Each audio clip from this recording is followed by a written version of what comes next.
bell above the bookshop door rang once, sharp, hollow, and then came the unmistakable sound of a body collapsing against old wooden shelves. Welcome to Poirot-style mysteries. Settle in, make yourself comfortable, and before we begin, I'd love to know, where are you listening from tonight? A soft chuckle, and if you enjoy slow-burning mysteries like this one, you might consider staying with us for more. The smell of paper and dust lingered thick in the air, mingling with something else now, something metallic. Something wrong. It was precisely 11 minutes past midnight when Elena Finch realized the shop was no longer empty. Pauses, she had only stepped out for a moment, just long enough to fetch the kettle from the back room, just long enough for the quiet hum of the village to settle into that peculiar silence that comes after midnight, when even the wind seems to hesitate. Yet now, standing at the threshold between the narrow corridor and the main shop floor, Elena could see a shadow where no shadow should have been. Someone was lying between the history section and the poetry shelves, and they were not moving. Slight intake of breath, the clock on the wall ticked loudly, far louder than it ever had before, as if marking each second with deliberate cruelty. Elena stepped forward, one foot, then another. The wooden boards creaked beneath her, each sound echoing far too loudly in the confined space. "Hello," she called, her voice thinner than she intended. No answer. Only the faint rustle of pages, though no one was turning them. As she drew closer, the outline became clearer. A man, face turned sideways, one arm bent awkwardly beneath him, the other stretched out toward a fallen book. The book lay open, its spine cracked. Elena recognized it instantly. First editions of Forgotten Tales. A rare one. Not the sort of thing anyone would casually knock over. Whispers, "Oh no." She crouched beside him, her fingers trembling as they hovered just above his shoulder. For a moment, just a moment, she hesitated, because something deep within her already knew. Still, she reached out and touched him. Cold, not the gentle coolness of someone who had fainted. No, this was final, definite, irrevocable. Swallows, Mr. Hawthorne, the name slipped from her lips before she could stop it. And that, more than anything, made her stomach twist. Because Arthur Hawthorne was not supposed to be here. Not at midnight, not in her shop, and certainly not dead. Outside, the village of Brindlewood lay wrapped in its usual quiet charm, cobblestone streets glistening faintly under lamplight, curtains drawn, chimneys long since cooled. But something had shifted. Even the air felt heavier, as though the village itself was holding its breath. A fox darted across the lane, pausing briefly near the bookshop window before disappearing into the hedges. And somewhere in the distance, a church bell rang once, then silence again. Elena stood slowly, her knees weak, her mind racing far faster than her body could follow. Why was he here? The question came immediately, insistent and sharp. Arthur Hawthorne was a man of routine, painfully so. He retired at precisely 10 each evening. He never wandered, never lingered, never surprised anyone. And yet here he was, in her shop. After hours, dead, her eyes moved across the room, searching, scanning, desperate for something, anything that might explain this. The door, still closed, locked from the inside. She knew that because she had locked it herself. And the key, her gaze flicked toward the small brass hook beside the register. The key was still there, exactly where she had left it. Pauses, so how had he gotten in? A faint chill crept up her spine, because there was only one answer that made sense. And she did not like it, not at all. A soft knock broke the silence. Elena flinched. Another knock followed, firmer this time. "Miss Finch," came a voice from outside. "Are you still awake?" It was Mrs. Dalloway, of course it was. Elena closed her eyes briefly. Mrs. Dalloway noticed everything, and if she was knocking at this hour, then something had already begun to unravel. Elena moved toward the door, her movements stiff, mechanical. She hesitated before unlocking it, just a second too long. "Miss Finch," Mrs. Dalloway's voice sharpened slightly. "Is everything quite all right?" Elena opened the door. The older woman stood there wrapped in a thick shawl, her silver hair neatly pinned, her expression already tinged with curiosity. Concern perhaps, but mostly curiosity. "Oh," Mrs. Dalloway said, peering past Elena into the dimly lit shop. "You're still." She stopped. Her eyes had found the body, and for the briefest moment something flickered across her face. Not shock, not quite. Recognition, then it vanished. "Oh dear," she murmured, placing a hand lightly against her chest. That's Mr. Hawthorne, isn't it?" Elena nodded slowly. "Yes." Mrs. Dalloway stepped inside without waiting to be invited. "Interesting, very interesting. Most people would hesitate, most people would ask, but not her." She moved closer to the body, her gaze sharp now, assessing, almost calculating. "When did this happen?" she asked. I don't know, Alina replied. I was in the back room. Lee just found him. Mrs. Dalloway crouched slightly, though she did not touch the body. How peculiar, she said softly. Yes, Alina agreed. Very. But then Mrs. Dalloway added, straightening, Arthur always did have a habit of being where he shouldn't. Alina blinked. I'm sorry, Mrs. Dalloway smiled faintly. Oh, didn't you know? A pause. The clock ticked again, louder. He used to come here, Mrs. Dalloway continued, her voice almost conversational now. Late at night, not often. But enough, Alina felt her stomach drop. That's not possible, she said quickly. The shop is always locked. Is it? Mrs. Dalloway tilted her head slightly. Always. Something in her tone made Alina uneasy. A suggestion, a question hidden inside another question. You're implying someone let him in, Alina said carefully. Mrs. Dalloway's smile deepened just a fraction. I'm not implying anything, dear, she replied. I'm simply observing. Whispers, a man doesn't walk into a locked shop without help. Silence fell between them, heavy, uncomfortable, and then another sound from the back room, a soft thud. Both women turned sharply. Alina's heart began to pound. I was just there, she said under her breath. Mrs. Dalloway didn't respond, she was already moving. Slowly, deliberately, toward the corridor. Alina followed, her pulse racing, her mind scrambling to catch up, because now there was something else, someone else. The corridor seemed darker than before, narrower, the shadows deeper. The door to the back room stood slightly ajar. Alina was certain she had closed it. Certain. Mrs. Dalloway reached out and pushed it open. The hinges creaked softly, and inside nothing, at first glance, just the kettle on the counter, the small wooden table, the single chair, but then Alina noticed it. The window, open, just a crack, cold air slipping through, carrying with it the faint scent of damp earth, and something else. Footprints. Faint but there, leading from the window into the room, and then stopping. Mrs. Dalloway leaned closer, her eyes narrowing. Well, she said quietly. That is inconvenient. Alina swallowed. Inconvenient. Yes, Mrs. Dalloway replied, straightening again, because now we must consider the possibility that Arthur Hawthorne was not alone.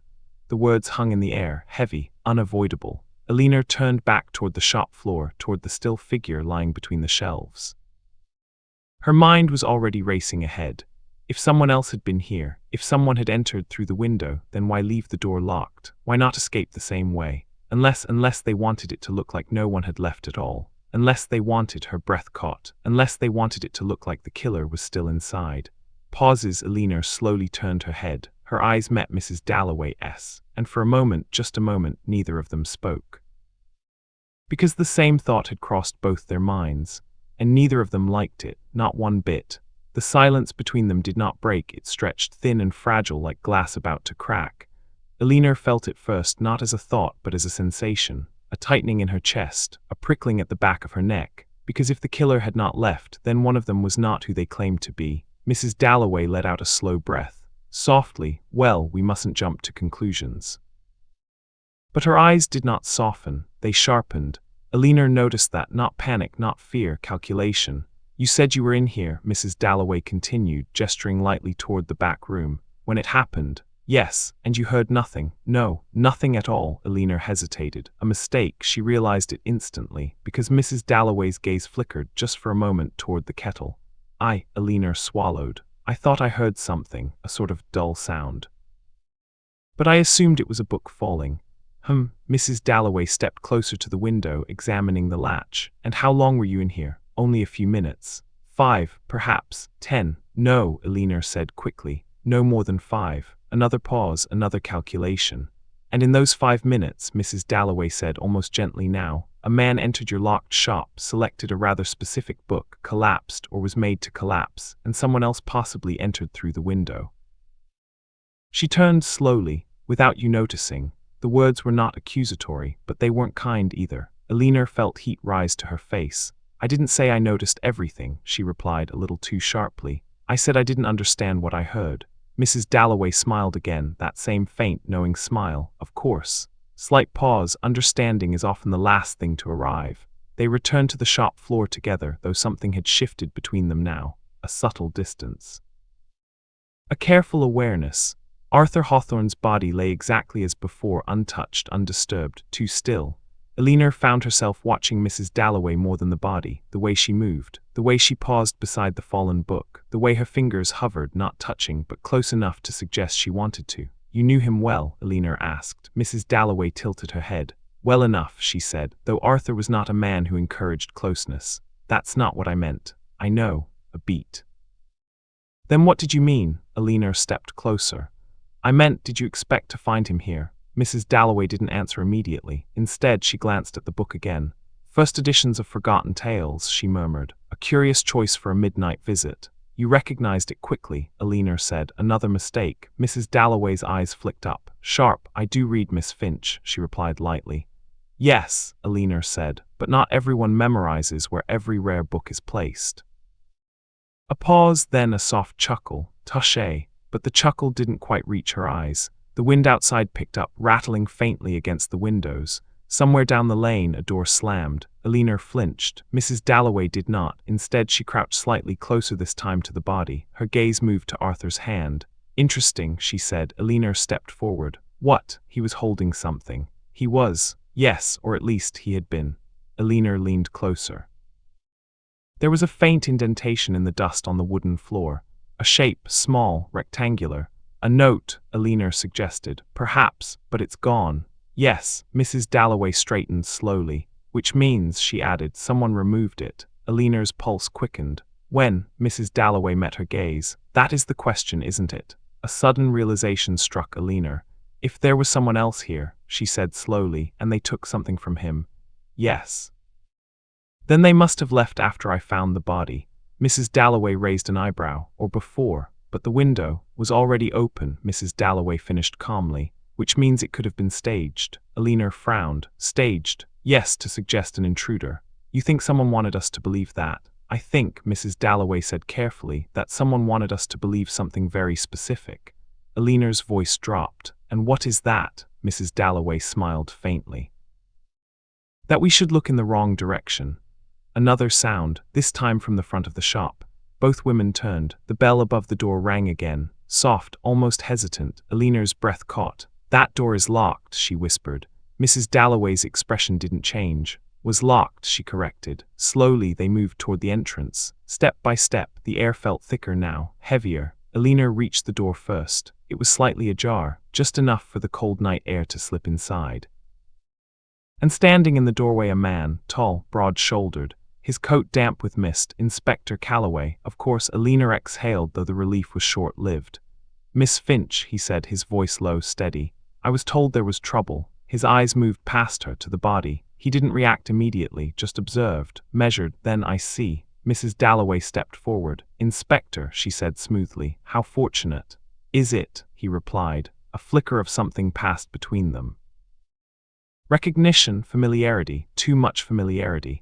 Elinor noticed that. Immediately. "You know each other," she said. Inspector Calloway glanced at Mrs. Dalloway. "We've crossed paths." Mrs. Dalloway inclined her head slightly. "On more than one occasion." Elinor felt another piece of the puzzle shift, not into place, but further out of it. Inspector Calloway moved toward the body, kneeling beside it with quiet precision. "No signs of struggle," he muttered. "No immediate wounds. Poison." Elinor suggested, "Possibly." Mrs. Dalloway folded her arms. "Or something subtler." The inspector looked up. "How so?" Mrs. Dalloway gestured lightly toward the shelves. "A man like Arthur Hawthorne doesn't collapse without reason. That's generally how these things work," the inspector said dryly. She smiled. "Yes, but the reason is rarely simple." The inspector's gaze shifted to the fallen book. "You've touched nothing?" he asked. "No," Elinor said. "Of course not," Mrs. Dalloway added. Another glance passed between them. Brief, loaded. Inspector Calloway stood. "Then we proceed carefully." He stepped toward the counter.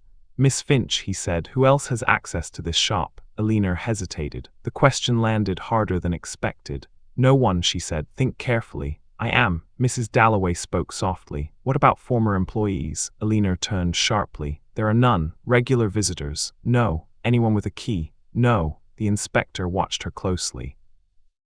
"Then we must consider another possibility." Elinor's voice tightened. "What possibility?" He held her gaze. "That the door was not as secure as you believed." The words settled heavily. Too heavily, because Elinor knew something they didn't, or at least something she hadn't said. Her fingers tightened slightly at her sides. Mrs. Dalloway noticed. Of course she did. There's something else, she said quietly. Alina looked at her, a warning in her eyes, but it was too late. You hesitated earlier, Mrs. Dalloway continued, when we spoke about the lock. Inspector Calloway's attention sharpened instantly. Miss Finch, Alina's throat felt dry. It's nothing.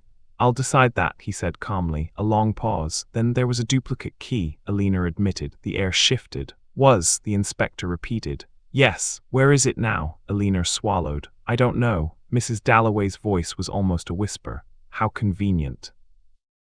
The silence that followed was no longer fragile. It was heavy, pressing, unavoidable, because now there was motive, opportunity, and uncertainty, all wrapped tightly around one simple truth. The shop had not been as secure as Alina claimed, and someone with access, had been here tonight. Pauses. Inspector Calloway stepped closer. Who knew about the duplicate key? Alina hesitated again, and this time both of them noticed. Her voice came out quieter than before. Arthur did.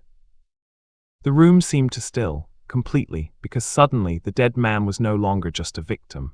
He was part of the secret, and that changed everything. The words lingered in the air like smoke, thin, curling, impossible to ignore. Arthur knew. Inspector Calloway did not speak immediately. He simply watched Alina as though measuring the distance between what she had said and what she had not. Mrs. Dalloway, however, tilted her head ever so slightly. How intriguing, she murmured. Alina felt it again, that tightening in her chest. I didn't think it mattered, she said quickly. He only knew because he helped repair the lock last winter. It was sticking and you trusted him, Mrs. Dalloway finished softly. Alina stopped. Yes. Inspector Calloway's gaze flickered toward the door, then back to her. So Mr. Hawthorne had access, he said, at least at one point. Yes, but that was months ago. You assumed the key was no longer in use. Alina hesitated. Another mistake. I never asked for it back.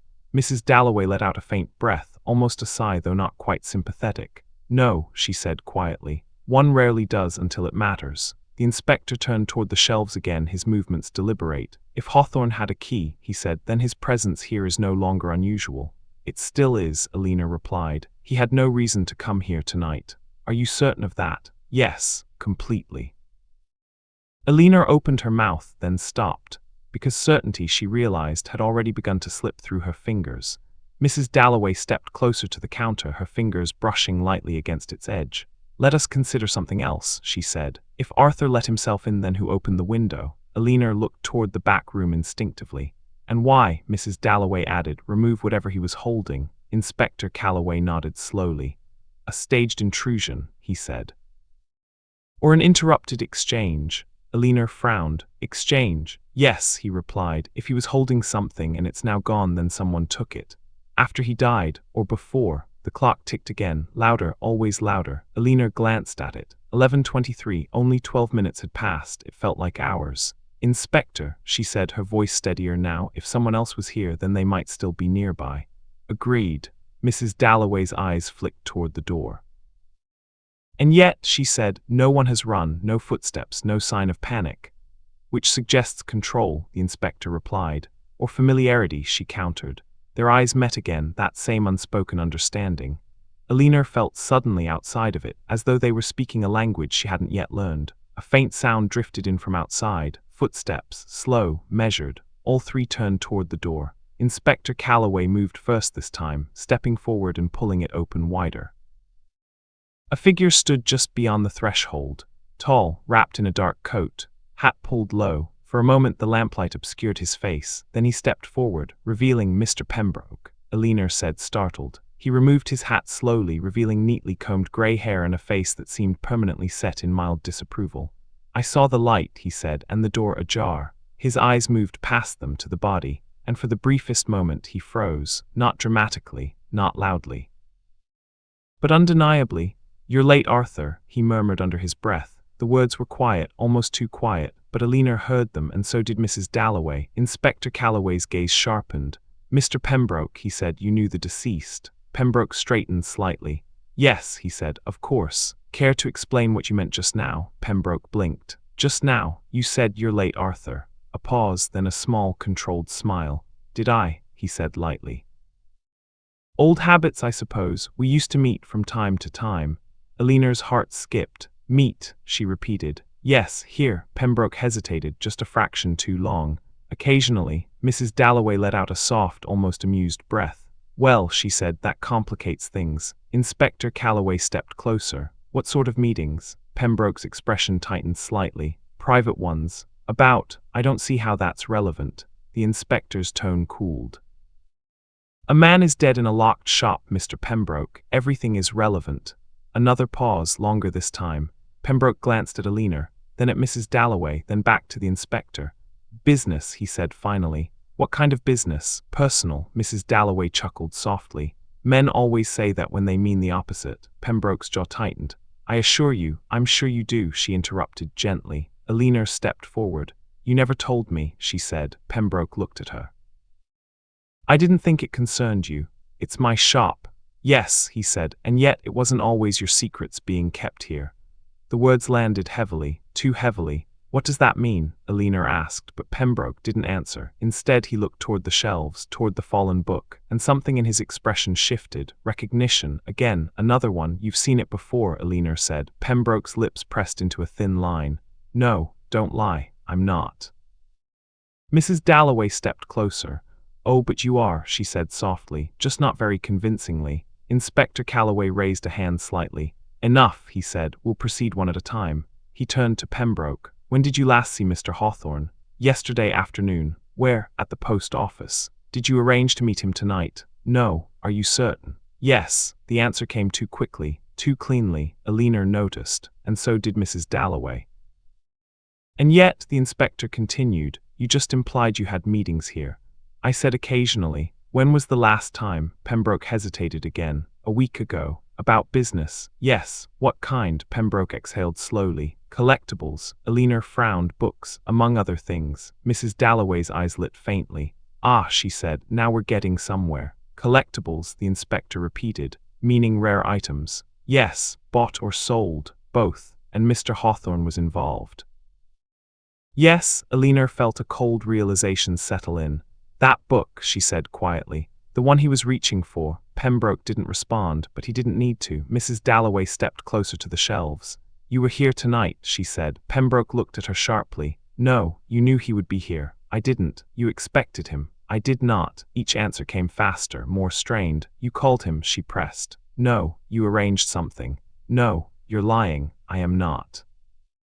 The room felt tighter now, smaller, as though the walls themselves were closing in. Inspector Calloway stepped between them. That's enough. He turned to Pembroke. Did you know Mr. Hawthorne still had a key to this shop? Pembroke blinked. No. Another lie. Alina could feel it. In the air, in the way his shoulders stiffened, in the way he avoided her eyes. Inspector, Alina said slowly, if Mr. Pembroke knew Arthur was coming here and Arthur had a key, yes, then he wouldn't need to be let in.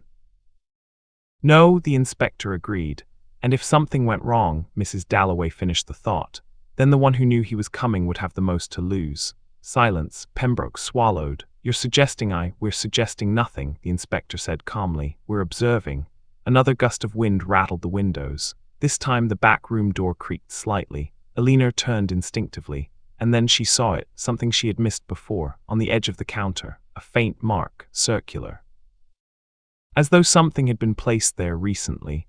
A cup, no, a teacup, half-moon stain, still slightly damp, her breath caught. I didn't make tea, she said quietly. The others turned. What? The inspector asked. Alina pointed. There was someone else here. Mrs. Dalloway's eyes flickered.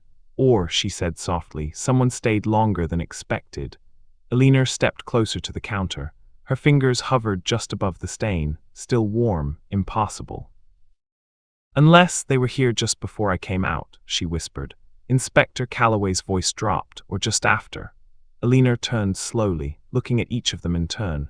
Mrs. Dalloway, calm, too calm, Pembroke tense, watching, and the inspector, steady, unreadable, because now the question had changed. It was no longer just who killed Arthur Hawthorne. It was who had been sitting here drinking tea while he died only a few feet away.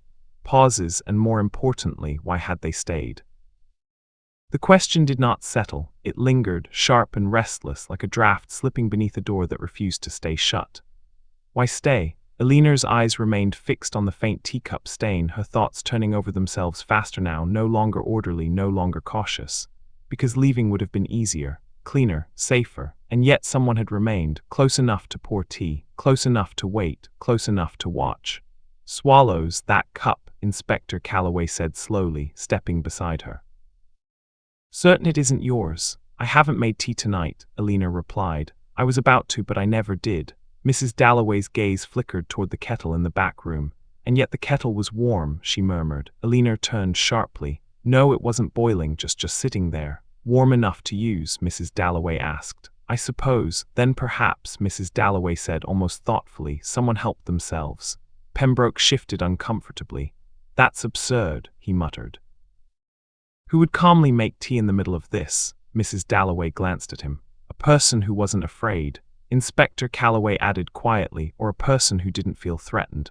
Silence again, because both possibilities were worse than the alternative. Alina's gaze drifted back to Arthur Hawthorne's body, still unmoving, still reaching, always reaching, toward the fallen book. Inspector, she said slowly, if someone stayed and drank tea, yes, then they weren't in a hurry. No.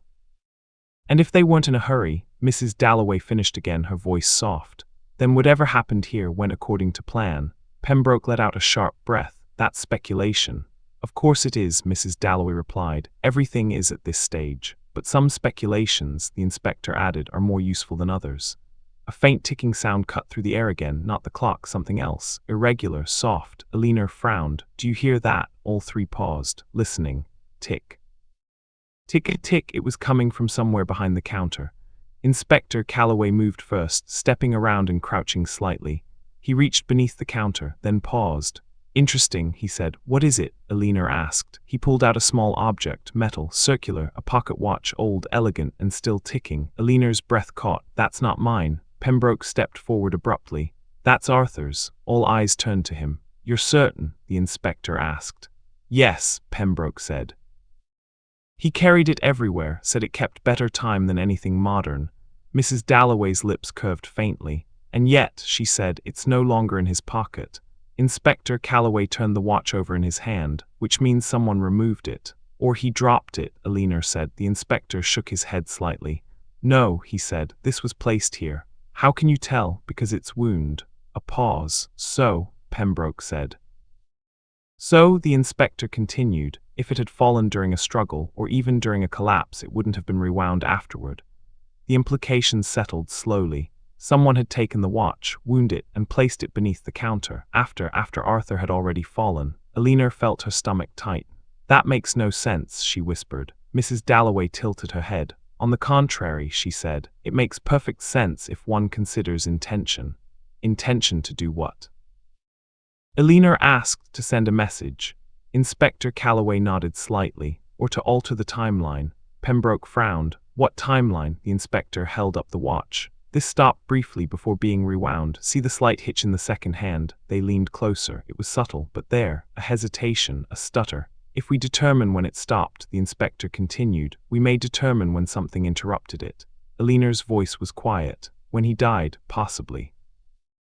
Mrs. Dalloway's eyes glinted. Or when someone wanted us to think he died. That landed, heavily, too heavily. Alina stepped back. You think the time of death might be wrong. I think, Mrs. Dalloway said carefully, that someone has taken great care to control what we believe. The wind outside rose again, brushing softly against the glass. This time it carried something with it. A faint sound, voices, distant, approaching. Inspector Calloway glanced toward the door. Others will be arriving soon, he said. We won't have this quiet for much longer. Mrs. Dalloway sighed softly. How unfortunate, I was just beginning to enjoy it. Alina turned back toward the body, her eyes tracing the position of Arthur's arm, the angle of his fingers, the book, always the book. Something about it was wrong, not just that it had fallen, but how. She stepped closer. Inspector, yes, the book. What about it? He wasn't just reaching for it, she said. Look at his hand. His fingers weren't open, they were curled as though gripping something. Like he was holding it, Alina continued, or trying to pull something out. Mrs. Dalloway's expression shifted. Out, Alina nodded, not reading it, searching it. Inspector Calloway stepped forward and carefully crouched beside the book. He didn't touch it, not yet. Miss Finch, he said, do you know this book well? Yes. Is there anything unusual about it? Alina hesitated, her mind racing. Then, yes. Both of them looked at her. There's a compartment, she said. Pembroke stiffened. Where? The inspector asked. Inside the spine, Alina replied. It's a false binding. Hidden. Mrs. Dalloway smiled faintly. Oh, how delightful. Inspector Calloway reached out carefully, lifting the book just enough to inspect its spine. There it was, a slight seam, nearly invisible. He pressed gently. The compartment opened. Empty. Of course it was empty. Alina exhaled slowly. So whatever was in there. Gone, the inspector finished. Pembroke ran a hand over his face. This is ridiculous, he muttered. We're chasing shadows. No, Mrs. Dalloway said softly. We're following them. Alina's thoughts raced. Arthur had come here with a key for something hidden inside that book. He had reached it, maybe even taken it, and then collapsed or been made to collapse, and someone else had taken whatever he found, sat, drank tea, rewound his watch, and left. But why stay? Why not leave immediately? Unless her breath caught. Inspector. Yes. What if they were waiting? For what? Alina's voice dropped. For someone else to arrive. Silence. Then all three of them turned. Slowly, toward the door where Mr. Pembroke still stood. Very still, very quiet, too quiet. Mrs. Dalloway's voice was almost gentle. Well, she said, that would be unfortunate timing, wouldn't it? Pembroke's jaw tightened. You're suggesting I walked into this deliberately. I'm suggesting, she replied, that you arrived exactly when someone might expect you to. Inspector Calloway stepped slightly closer. Mr. Pembroke, he said, why were you out at this hour? I told you I saw the light. And before that, Pembroke hesitated. Then I couldn't sleep. Why not? I had something on my mind. What? A pause, long, heavy. Then Arthur, he said. Alina's pulse quickened. You were thinking about him? Yes. Why? Pembroke looked at her. And for the first time there was something real in his expression. Not control, not calculation, something else, something closer to unease. Because, he said quietly, he wasn't supposed to come tonight. The words fell into the room like a stone into still water, ripples spreading instantly. What do you mean? The inspector asked. Pembroke swallowed. We had an arrangement, he said, but not tonight. Then when? Tomorrow. Mrs. Dalloway's eyes narrowed slightly. And yet, she said, he came early. Yes. Why? Pembroke shook his head. I don't know, but the answer didn't convince anyone. Alina stepped closer. Or maybe you do, she said. Pembroke met her gaze. A flicker of something passed between them, recognition, fear, memory. You think I killed him, he said. I think, Alina replied quietly, you expected to find him alive. A pause, then Pembroke looked away, and that was answer enough. Outside, the distant voices grew louder. Closer, the village was waking now, drawn by something it did not yet understand. But inside the shop, the truth was already shifting, already changing, already slipping through their fingers. Because now they knew this much, Arthur Hawthorne had come too soon. Someone had taken what he came for, someone had stayed behind, and someone had been expected. Pauses, the only question left was, which one of them had arrived, exactly as planned. Pembroke did not answer immediately. He stood there just inside the doorway, hat still in his hand, as though unsure whether he had entered too early or far too late. The silence pressed against him. Alina could see it in the way his fingers tightened around the brim, in the way his eyes avoided the body now, in the way he seemed to be listening not to them but to something else entirely, something inside his own thoughts. You said tomorrow, Inspector Calloway repeated, his voice calm but firm. What was meant to happen tomorrow? Pembroke inhaled slowly. A transaction. Mrs. Dalloway gave a soft, almost indulgent sigh. We've already established that, she said. Let's not insult one another with vague language. Pembroke's jaw shifted. It was an exchange, he said more clearly. Of what? The inspector asked. Pembroke hesitated. And in that hesitation, Alina felt it again, the truth trying to surface, but not quite ready to be spoken. A document, Pembroke said at last. Alina frowned. What kind of document? Pembroke looked at her, then away. An old one. Mrs. Dalloway smiled faintly. They usually are. Inspector Calloway stepped closer, the pocket watch still resting in his palm. And this document was hidden in that book. Yes, and Mr. Hawthorne had access to it. Yes, and you were to meet him tomorrow to retrieve it. Pembroke nodded. That was the arrangement. Alina felt a chill creep through her. Then why come tonight, she asked, if you weren't expecting him? I told you I didn't come for him. Then why did you come? Pembroke hesitated again, longer this time. I had a feeling, he said. Mrs. Dalloway let out a soft chuckle. Oh dear, she murmured. Now we've moved from business to intuition. How very unreliable. Inspector Calloway's gaze remained steady. What kind of feeling, Mr. Pembroke? Pembroke's eyes flickered toward the shelves, toward the empty compartment, then back to the inspector. That something had gone wrong. Eleanor's voice dropped. What kind of wrong? Pembroke swallowed. The kind that costs more than money. The room seemed to tighten again. Eleanor folded her arms slightly, more for steadiness than comfort. You're not telling us everything, she said. No, Pembroke admitted quietly. I'm not. Mrs. Dalloway tilted her head. How refreshing, she said, an honest omission. Inspector Calloway slipped the pocket watch into his coat. For now, he said, we'll focus on what we do know. He turned slightly, gesturing toward the body. Mr. Hawthorne arrives earlier than expected. He retrieves, or attempts to retrieve, a document hidden in a book. The document is now missing. He glanced at the teacup stain. Someone else was here, calm enough to sit, calm enough to wait, then toward the window, and possibly entered or exited through the back. Mrs. Dalloway added softly, or wished us to believe they did. Eleanor stepped slowly toward the shelves again, her eyes scanning, searching. There's something else, she said. What? Spectre asked. He didn't just come for the document. How do you know? Eleanor hesitated, then because he didn't leave. A pause. That's obvious, Pembroke muttered. No, Eleanor said, turning sharply. I mean he didn't leave after finding it. They looked at her. If the compartment is empty, she continued, then he either took the document or someone else did. Yes, the inspector said. But if he took it, Eleanor went on, why would he still be here? Why not leave immediately? Mrs. Dalloway's smile faded slightly. Unless, she said, he didn't get the chance. The implication hung heavy. Eleanor nodded slowly. Which means, she said, someone else arrived before he could leave. Inspector Calloway's voice was quiet, and that someone either took the document from him or prevented him from ever taking it. Pembroke's expression shifted again. Subtle, but there. What kind of document was it? Eleanor asked suddenly. Pembroke didn't respond. Important enough to kill for, she pressed. Still no answer. Mrs. Dalloway's eyes flickered with interest. Oh, I do hope so, she murmured. Otherwise this is all rather disappointing.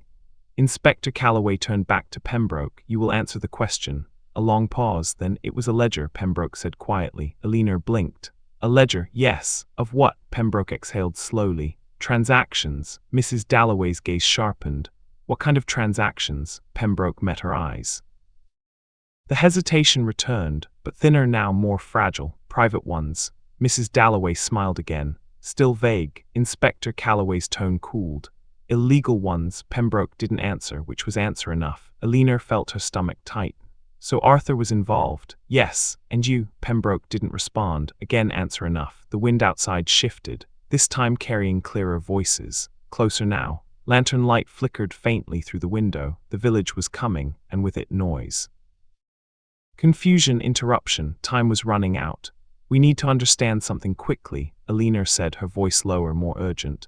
If that ledger is gone, then whoever has it has leverage, Mrs. Dalloway finished. Yes, over whom? The inspector asked. Eleanor looked at Pembroke, then at Mrs. Dalloway, then back at the inspector. Over everyone involved. A quiet realization settled in, not sudden, not sharp, but heavy, like fog rolling in, because if the ledger contained names, records, secrets, then this wasn't just about Arthur Hawthorne. It was about the village. Mrs. Dalloway's voice dropped to almost a whisper. How many people knew about it? Pembroke hesitated, then more than should have. The door creaked slightly behind them as a gust of wind pushed it further open. Footsteps approached outside, closer, almost at the threshold. Inspector Calloway straightened. We'll have company in seconds, he said, and once we do this becomes less contained. Mrs. Dalloway sighed softly. How tedious.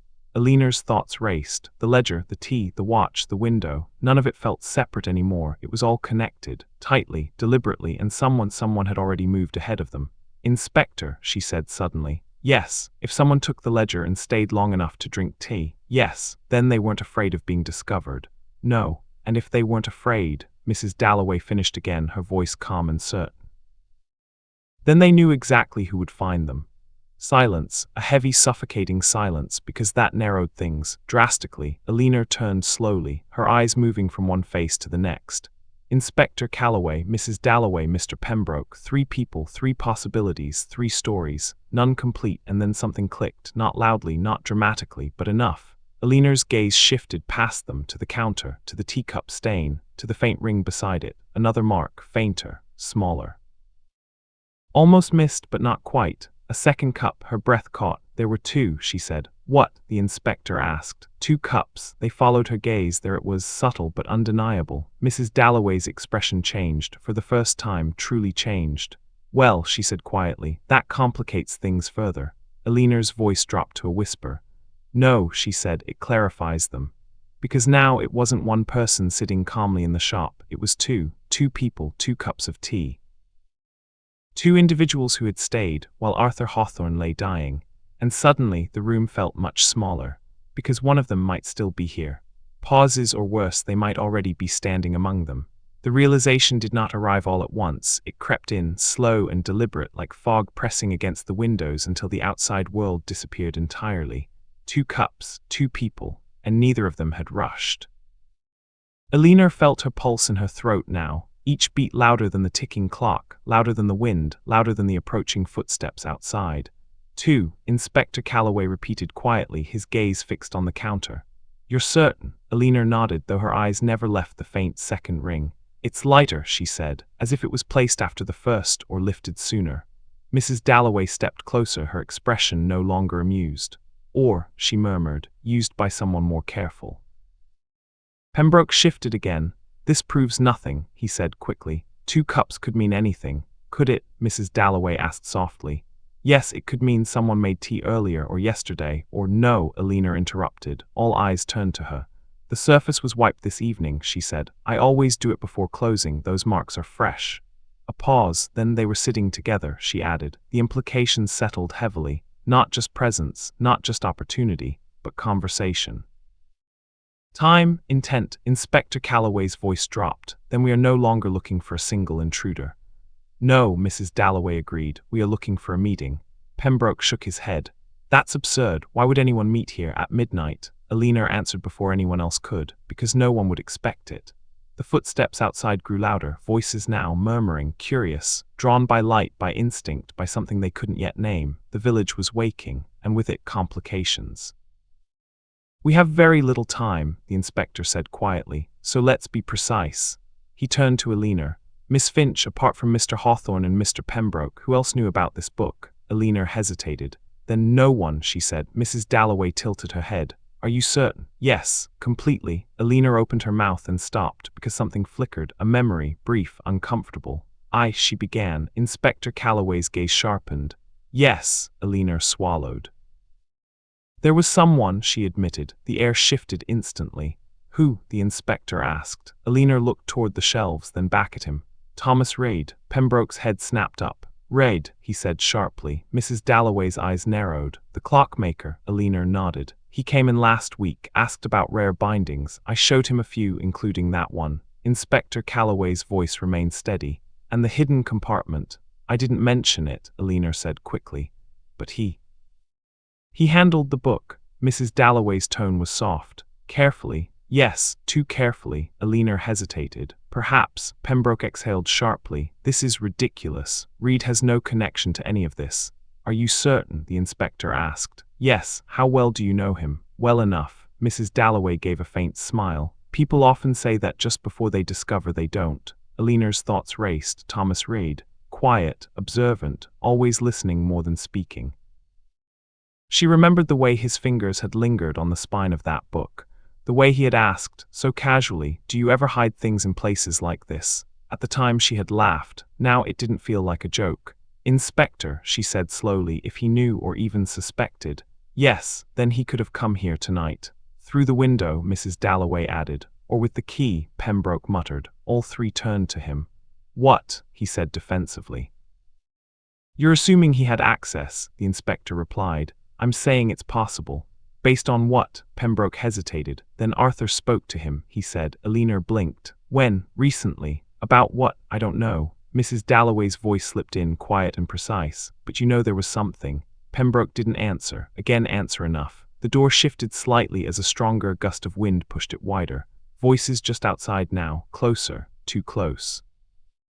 Inspector Calloway glanced toward the entrance. We need to decide what matters most, he said. Mrs. Dalloway folded her arms lightly. Oh, that's easy, she replied. The ledger. Eleanor nodded. If Thomas Reid has it, then he has leverage, the inspector said. And motive, Mrs. Dalloway added. But that still doesn't explain the tea, Alina said. No, the inspector agreed. It doesn't. 2 people, she insisted. 2 cups. Mrs. Dalloway's gaze drifted slowly across the room. From the counter to the body to the door and finally to Alina. Unless, she said softly, one of them never left.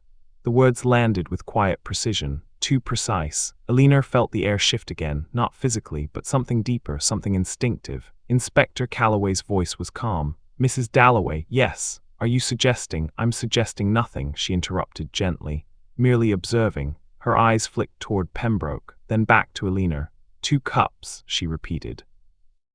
2 people, 1 body. A pause. 3 individuals currently present. Pembroke stiffened. This is absurd. Is it? She asked. Yes, you're implying. I'm implying that we should not exclude possibilities simply because they are uncomfortable.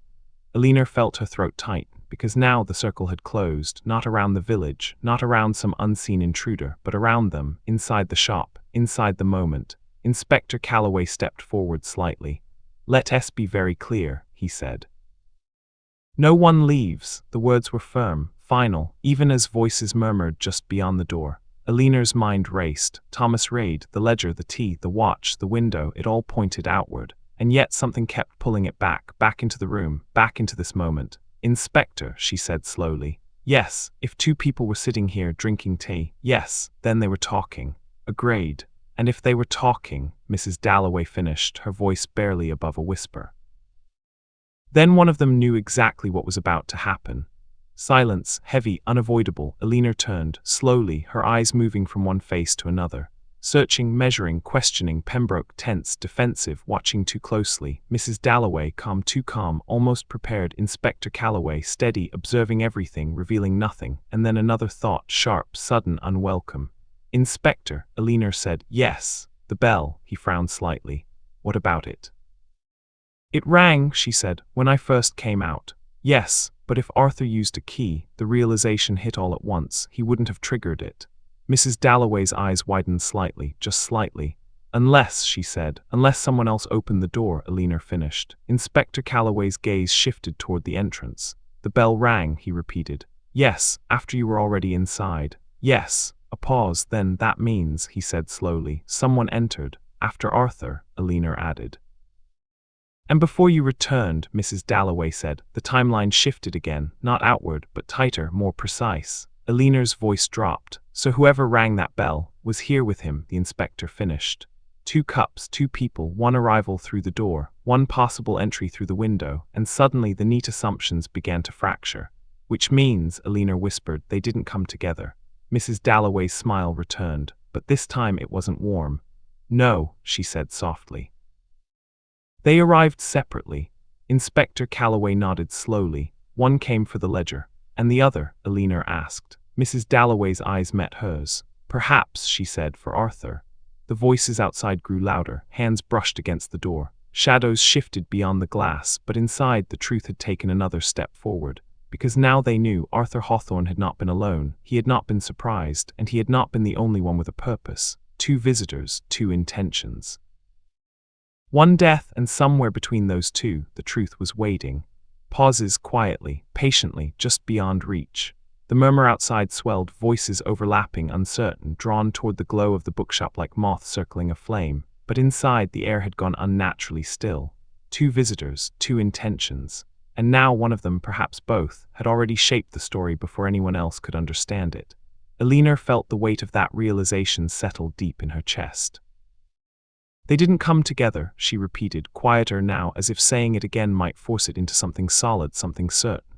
So one of them arrived first. Inspector Calloway nodded faintly. Yes, and the other interrupted, she added. Or joined, Mrs. Dalloway corrected softly. Alina turned to her. That's not the same thing. No, Mrs. Dalloway agreed, her eyes thoughtful. It is.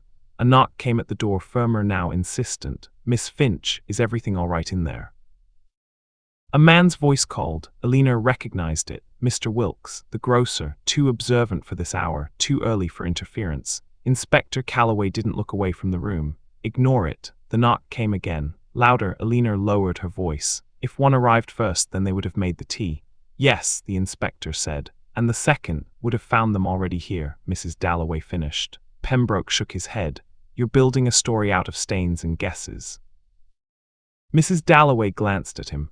All stories begin that way. Eleanor's gaze drifted again to the counter. 2 cups, one slightly heavier ring, one faint, different timing, different pressure, different hands. They weren't equal, she murmured. Inspector Calloway caught it. Explain. The cups, Eleanor said, pointing. One person stayed longer, the mark is deeper. Mrs. Dalloway's lips curved faintly. Host and guest. Pembroke frowned. Or simply clumsy and careful. Or dominant and waiting, Mrs. Dalloway said quietly. The word waiting lingered, because that implied expectation, and expectation implied knowledge. Whoever arrived first, Eleanor said slowly, wasn't surprised. Inspector Calloway nodded. Agreed. And whoever arrived second, she continued, her voice tightening, changed something. Pembroke crossed his arms. Or nothing changed at all, and you're all overthinking this. Mrs. Dalloway looked at him with something almost like pity. People rarely die in rooms where nothing changes. Another knock, harder this time. Inspector, came a second voice outside. We know you're in there. Calloway exhaled quietly. We're out of time. But he didn't move to open the door, not yet. Eleanor turned back to the body. Arthur Hawthorne still lay where he had fallen, caught mid-motion, mid-intention. She stepped closer, something still felt incomplete, not just the missing ledger, not just the watch, something else, something smaller. Her eyes traced his coat, his sleeves, his hands, pauses his other hand.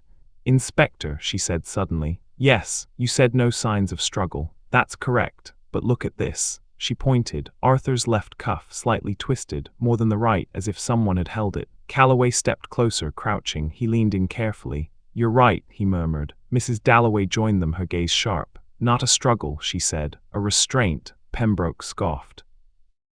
You can't tell that from a sleeve. No, she agreed softly, but we can suspect it. Eleanor's pulse quickened again. If someone held his arm, yes, the inspector prompted. Then he didn't collapse alone. Silence. Then he was stopped, Calloway said. Or steadied, Mrs. Dalloway added. While what? Pembroke asked. No one answered immediately, because the answer felt too close, too obvious. Eleanor swallowed. While something was taken. The room tightened again. Everything narrowing toward that single moment. Arthur reaching for the book. Arthur finding the ledger, or almost finding it. Someone stopping him. Another presence already there. Watching, waiting. 2 cups, 2 visitors, 1 interruption. No poison, Eleanor said suddenly. The others looked at her. What? The inspector asked. If he was held, she said, then it wasn't sudden, not instant. Go on. He didn't just collapse, something happened in between. Mrs. Dalloway's expression shifted slightly. Delayed effect, she murmured. Or pressure, Eleanor added. Pembroke frowned. Pressure, Calloway's voice was low. Something that requires proximity. The implication was quiet but unmistakable. Whoever had done this had been close, very close. The knocking outside turned into voices again, impatient now, fractured, the village pressing in. Eleanor's thoughts raced. If one person was already here, she said, and the second arrived, yes. Then maybe neither of them expected the other. Mrs. Dalloway tilted her head, 2 secrets colliding. Pembroke shifted again, more sharply this time. This is getting ridiculous. No, Eleanor said quietly, it's getting clearer. Inspector Calloway stood. We have 2 timelines, he said. We need to separate them. He gestured slightly. First arrival, tea prepared, waiting. Then second arrival, entry through the door, bell rings. Eleanor nodded. And then interaction. Yes. And then Arthur falls. Mrs. Dalloway's gaze drifted slowly between them. Which raises a rather inconvenient question, she said. What? Pembroke snapped. Her eyes settled on him first, then Eleanor, then finally the inspector. Which one of you, she said softly, arrived first? The words didn't echo. They sank deep, immediate, unavoidable. Eleanor felt her breath catch, because suddenly it wasn't just about suspects anymore. It was about sequence, presence, truth. Inspector Calloway didn't answer. Not immediately. He simply looked at Mrs. Dalloway, then at Pembroke, then at Eleanor, measuring, again, always measuring. I arrived after the call, he said finally. Steady, controlled, which means I was not part of either arrival. Mrs. Dalloway nodded faintly. So that leaves 2 possibilities. Pembroke let out a sharp breath. This is absurd. Is it? She asked again. Yes, I just got here. Did you? She said softly. Eleanor's heart began to pound. Because something about that question, that tone didn't sit right. Mrs. Dalloway stepped slightly closer. Not aggressive, not obvious, just closer. You said you saw the light, she continued. Yes, and came immediately. Yes, and yet, a pause, barely a second. You knew Arthur wasn't meant to be here tonight. Pembroke froze, only for a moment, but it was enough. Inspector Calloway's voice cut in. How did you know that? Silence, thick, heavy, dangerous. Pembroke's eyes flickered. Once, twice. Then I told you we had an arrangement. For tomorrow, the inspector said. Yes. So how did you know tonight was wrong? Another pause, longer, cracking. Alina watched him, really watched him now. The tension in his shoulders, the hesitation in his breath, the way his eyes refused to settle, and then something shifted, not in the room, but in her understanding. He didn't expect Arthur, she whispered. The others turned. What? The inspector asked. Alina shook her head slightly. No, that's not it. She stepped back, looking at the counter, the cups, the door, the body. He expected someone, she corrected. Mrs. Dalloway's smile returned, slow, satisfied. Yes, she said softly, that's much better. Pembroke's voice came out tighter now. You're twisting this. No, Alina interrupted. Her voice was steadier than before, clearer. You came here tonight, she said, because you thought someone else would be here. Silence. And when you arrived, she continued, Arthur was already dead. Pembroke didn't answer, which was answer enough. The knocking outside turned into a firm push against the door.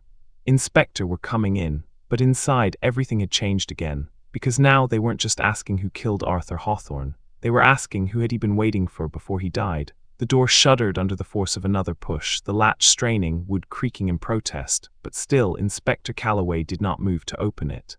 Not yet. Because something far more fragile than the door was on the verge of breaking. Inside the room, inside the truth, Pembroke's silence stretched too long. Alina could hear it like a held breath that refused to release. You expected someone, she said again, quieter now but sharper. Not Arthur. Pembroke's eyes flicked toward her, then away, then back again. I didn't expect anyone, he said, too quickly, too thin. Mrs. Dalloway let out the faintest sigh. We're past that point, I'm afraid. Inspector Calloway stepped forward, his voice low but firm. If you came here expecting someone else, then that person matters. Pembroke said nothing. Because that person, the inspector continued, may be the one Arthur was meeting. Still nothing. Or, Mrs. Dalloway added softly, the one who arrived first. The words settled, heavy, unavoidable. Alina's mind moved faster now, piecing fragments together, not neatly, not perfectly, but with growing urgency. Arthur arrives early. The first visitor is already here. Tea is made, they wait, then the bell rings. The second visitor arrives, not expected by the first, not expected by Arthur, and everything changes. You weren't supposed to be second, Alina said suddenly. Pembroke's head snapped toward her. What? You thought you were first? Silence, then a flicker, small but real. Mrs. Dalloway smiled faintly. Oh, that's quite clever. Inspector Calloway's eyes narrowed. Explain. Alina stepped closer, her voice gaining strength as the pieces aligned. If he expected someone here, she said, gesturing toward Pembroke, then he assumed they would arrive before Arthur. She pointed to the cups. 2 cups, already poured, already waiting. Pembroke's jaw tightened. That proves nothing. It proves someone was expecting company, Alina replied, and it was Arthur. Mrs. Dalloway nodded slowly. Because if Arthur had arrived first, she said, he wouldn't have made tea for himself. And someone else, Inspector Calloway added quietly, which means the first person here was not Arthur. A pause, then, and not you, he said, looking at Pembroke. Pembroke exhaled sharply. So now there's a phantom host, is that what we're doing? No, Alina said. Then what? Her voice dropped. Now we're asking why you thought you'd be the second. Silence. Outside the door handle rattled again. Voices louder now, closer, impatient. But inside, everything had narrowed to Pembroke. Mrs. Dalloway stepped slightly to the side, giving him just enough space to feel exposed. Go on, she said softly. Tell us who you thought would be here. Pembroke swallowed. His eyes moved across the room, the shelves, the body, the counter, the cups, as if searching for something that might save him from answering, but there was nothing. I received a note, he said finally. The words dropped into the silence like a stone. Inspector Calloway's voice was immediate. What note? Pembroke hesitated. Then reached slowly into his coat. For a moment, just a moment, Alina wondered if he might not produce anything at all. But then he pulled out a folded piece of paper, creased, handled, real. I found it this evening, he said, slipped under my door. From whom? The inspector asked. There was no name. Mrs. Dalloway extended a hand slightly. May we? Pembroke hesitated again. then handed it over. Inspector Calloway unfolded it carefully. The paper was plain, unremarkable. Except for the writing, neat, deliberate, almost too careful. He read it aloud. Midnight, the bookshop, come alone, the truth is no longer safe. Silence. Alina felt her breath catch. The truth, she repeated. Mrs. Dalloway's eyes glinted. How dramatic. Inspector Calloway folded the note again. You believed this referred to the ledger? Yes, Pembroke said, and you came alone. Yes, Alina frowned, but you said you didn't expect Arthur. I didn't, Pembroke replied. I thought whoever wrote the note already had it. Mrs. Dalloway tilted her head. So you came to retrieve it? Yes, or negotiate for it. Pembroke didn't answer. The implication hung there, clear. Then the first person here, Alina said slowly, was the one who wrote the note. Inspector Calloway nodded, which means they knew about the ledger. And about Pembroke, Mrs. Dalloway added. Alina's thoughts sharpened. And about Arthur. Silence again, because now the circle widened. But the center grew clearer. 3 people knew, she said. Arthur, Pembroke, and the one who wrote the note. Mrs. Dalloway's voice slipped in. Possibly 4. All eyes turned to her. The one who took the ledger, she said. A pause. Alina frowned. You think they're different? Mrs. Dalloway smiled faintly. I think we shouldn't assume efficiency where chaos is far more entertaining. Inspector Calloway considered this. 2 visitors we know, he said. Arthur and the second arrival, plus the host.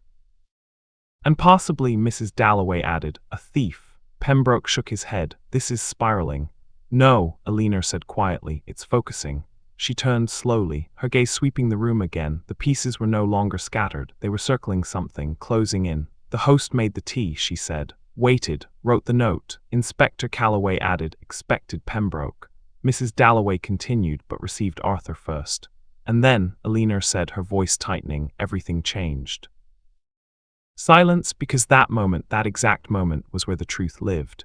The door finally gave way behind them with a sharp crack of wood. Voices spilled in, footsteps, lantern light. The village had arrived, but none of them turned, not yet, because Alina had just realized something else, something small, something easily missed. Inspector, yes, the note, he looked at her. You said it was slipped under his door.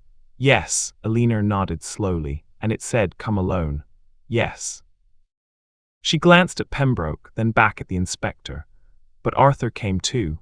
A pause. Mrs. Dalloway's smile faded just slightly. Which means, Alina continued, her voice almost a whisper now, the note wasn't just for him. Silence, heavy, electric. Inspector Calloway's eyes narrowed. You're suggesting that more than one person received it, Alina finished. Pembroke stiffened. That's impossible. Is it? Mrs. Dalloway asked softly. Alina's mind raced now. If Arthur received the same note. He would come early, the inspector said. To make sure he got there first, Mrs. Dalloway added. And if the host expected only one, Alina's voice dropped. Then Arthur's arrival was the mistake. Silence, because that changed everything. Again, Arthur hadn't just come early, he had disrupted something. A meeting, a plan, a trap, and someone who had been waiting had to adjust. Quickly, Alina turned slowly, her eyes locking onto the one detail that hadn't changed. The tea, 2 cups. Not 3, her breath caught. Inspector. Yes, there were only 2 cups, he nodded, and 3 people arrived. Mrs. Dalloway's voice was barely audible now, which means, Alina finished it.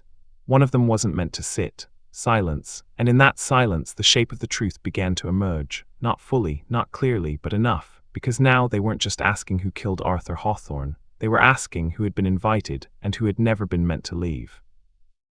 The villagers spilled into the doorway in a wash of lantern light and anxious voices, but the moment they crossed the threshold, something in the room silenced them. It wasn't authority, it wasn't fear, it was the weight of what had already taken root inside. Inspector Calloway raised a hand without looking back. Stay by the door, no one touches anything. His voice cut cleanly through the murmurs. They obeyed, because even they could feel it now, this wasn't just a death, this was something arranged. Alina didn't turn toward them. She couldn't, her eyes were still fixed on the counter, on the 2 faint rings, on the quiet, undeniable absence of a third. One wasn't meant to sit, she repeated under her breath.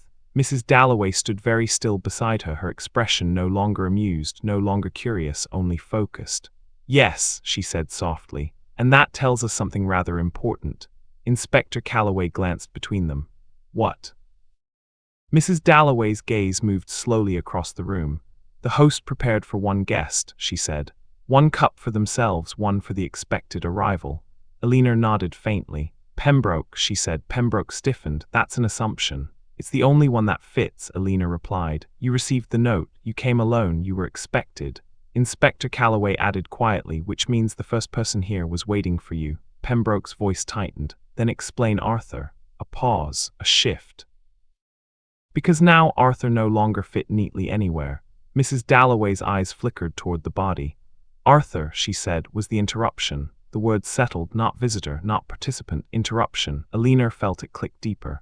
Yes, she whispered. He wasn't supposed to be here yet. Inspector Calloway nodded slowly. He received the same note, he said, but interpreted it differently. Or more urgently, Mrs. Dalloway added. Pembroke shook his head. This is speculation. No, Alina said, it's structure. She turned, finally facing him fully. You came expecting a meeting, she said. Yes, and someone else was already here expecting you. Yes, but Arthur arrived first. Pembroke didn't respond. And that changed everything, she continued. Silence. Inspector Calloway stepped slightly closer to the body again, his eyes narrowing. If Arthur arrived before the expected guest, he said slowly, then he would have encountered the host alone. Mrs. Dalloway nodded. 2 people, she said. 2 cups. Alina's breath caught. That's when the tea was poured. Pembroke frowned. You're assuming they sat together. Yes, Alina said, because there's no sign of struggle.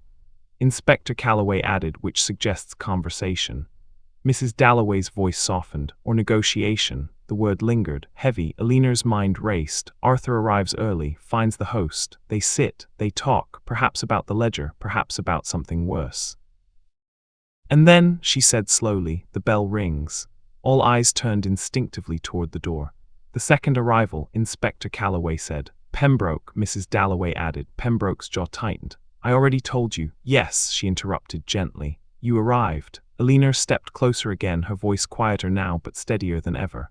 And when you arrived, she gestured toward the body. Arthur was already here. Pembroke's silence returned. Inspector Calloway's gaze sharpened. Did you see when you entered? Pembroke hesitated. Too long. What did you see? The inspector repeated. I saw nothing, Pembroke said. Mrs. Dalloway smiled faintly. That's not true. Pembroke looked at her sharply. You saw something, she continued. You just haven't decided how much to admit. Alina felt the tension rise again, sharper this time, because now they weren't reconstructing the past, they were confronting it. You saw the tea, Alina said. Pembroke didn't answer. You saw Arthur. Still nothing. You saw the host. That landed, a flicker, brief but unmistakable. Inspector Calloway stepped forward. Who was it? Pembroke's voice came out strained. I don't, Mrs. Dalloway said softly. Not now. Silence. The villagers shifted uneasily behind them, whispering, trying to piece together fragments they didn't fully understand. But inside the circle, everything had narrowed again. You walked into a room, Alina said, where 2 people were already sitting. Pembroke closed his eyes briefly. And something had already gone wrong, she added. Inspector Calloway's voice dropped. Was Arthur alive when you arrived? A long pause, too long, then, yes. The word barely made it out. Alina's heart skipped. Mrs. Dalloway's expression sharpened instantly. Well, she said quietly, that changes everything. Inspector Calloway didn't move, but something in him shifted. Subtle, controlled, dangerous. He was alive, he repeated. Pembroke nodded faintly. Then he didn't die before you arrived, the inspector said. No, and the host, Pembroke hesitated, was still here, he said. Silence, because now the moment had formed, clear, sharp, unavoidable. 3 people in the room, Arthur, the host, Pembroke, 2 cups, 1 body. Alina felt her breath tighten. Then the 3rd cup, Mrs. Dalloway finished, her voice low and precise, was never poured. Inspector Calloway's eyes narrowed. Which means Arthur wasn't invited to sit. Alina nodded slowly. He interrupted them. Pembroke's voice cracked slightly. He wasn't supposed to. He stopped. Too late. Mrs. Dalloway's gaze locked onto him. Wasn't supposed to what? Pembroke swallowed. Wasn't supposed to hear it. Silence, deep, heavy. Alina felt it settle. The missing piece. Not the ledger, not the tea, not even the note, but the conversation. Arthur had heard something he wasn't meant to hear. Inspector Calloway's voice was calm. What did he hear? Pembroke didn't answer. Mrs. Dalloway stepped closer. Not aggressive, not rushed, just inevitable. You don't need to protect it anymore, she said softly. Pembroke's eyes flickered. Because whatever it was, a pause, it's what got him killed.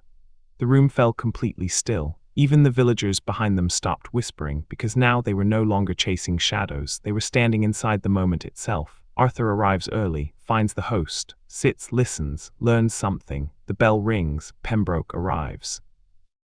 Walks into a conversation already in motion, already dangerous, and then something shifts. Eleanor's voice was barely a whisper. Who spoke first? Inspector Calloway glanced at her. What? She swallowed. When he came in, she looked at Pembroke. Who spoke first? A pause. Pembroke's lips parted slightly, and for the first time he looked afraid.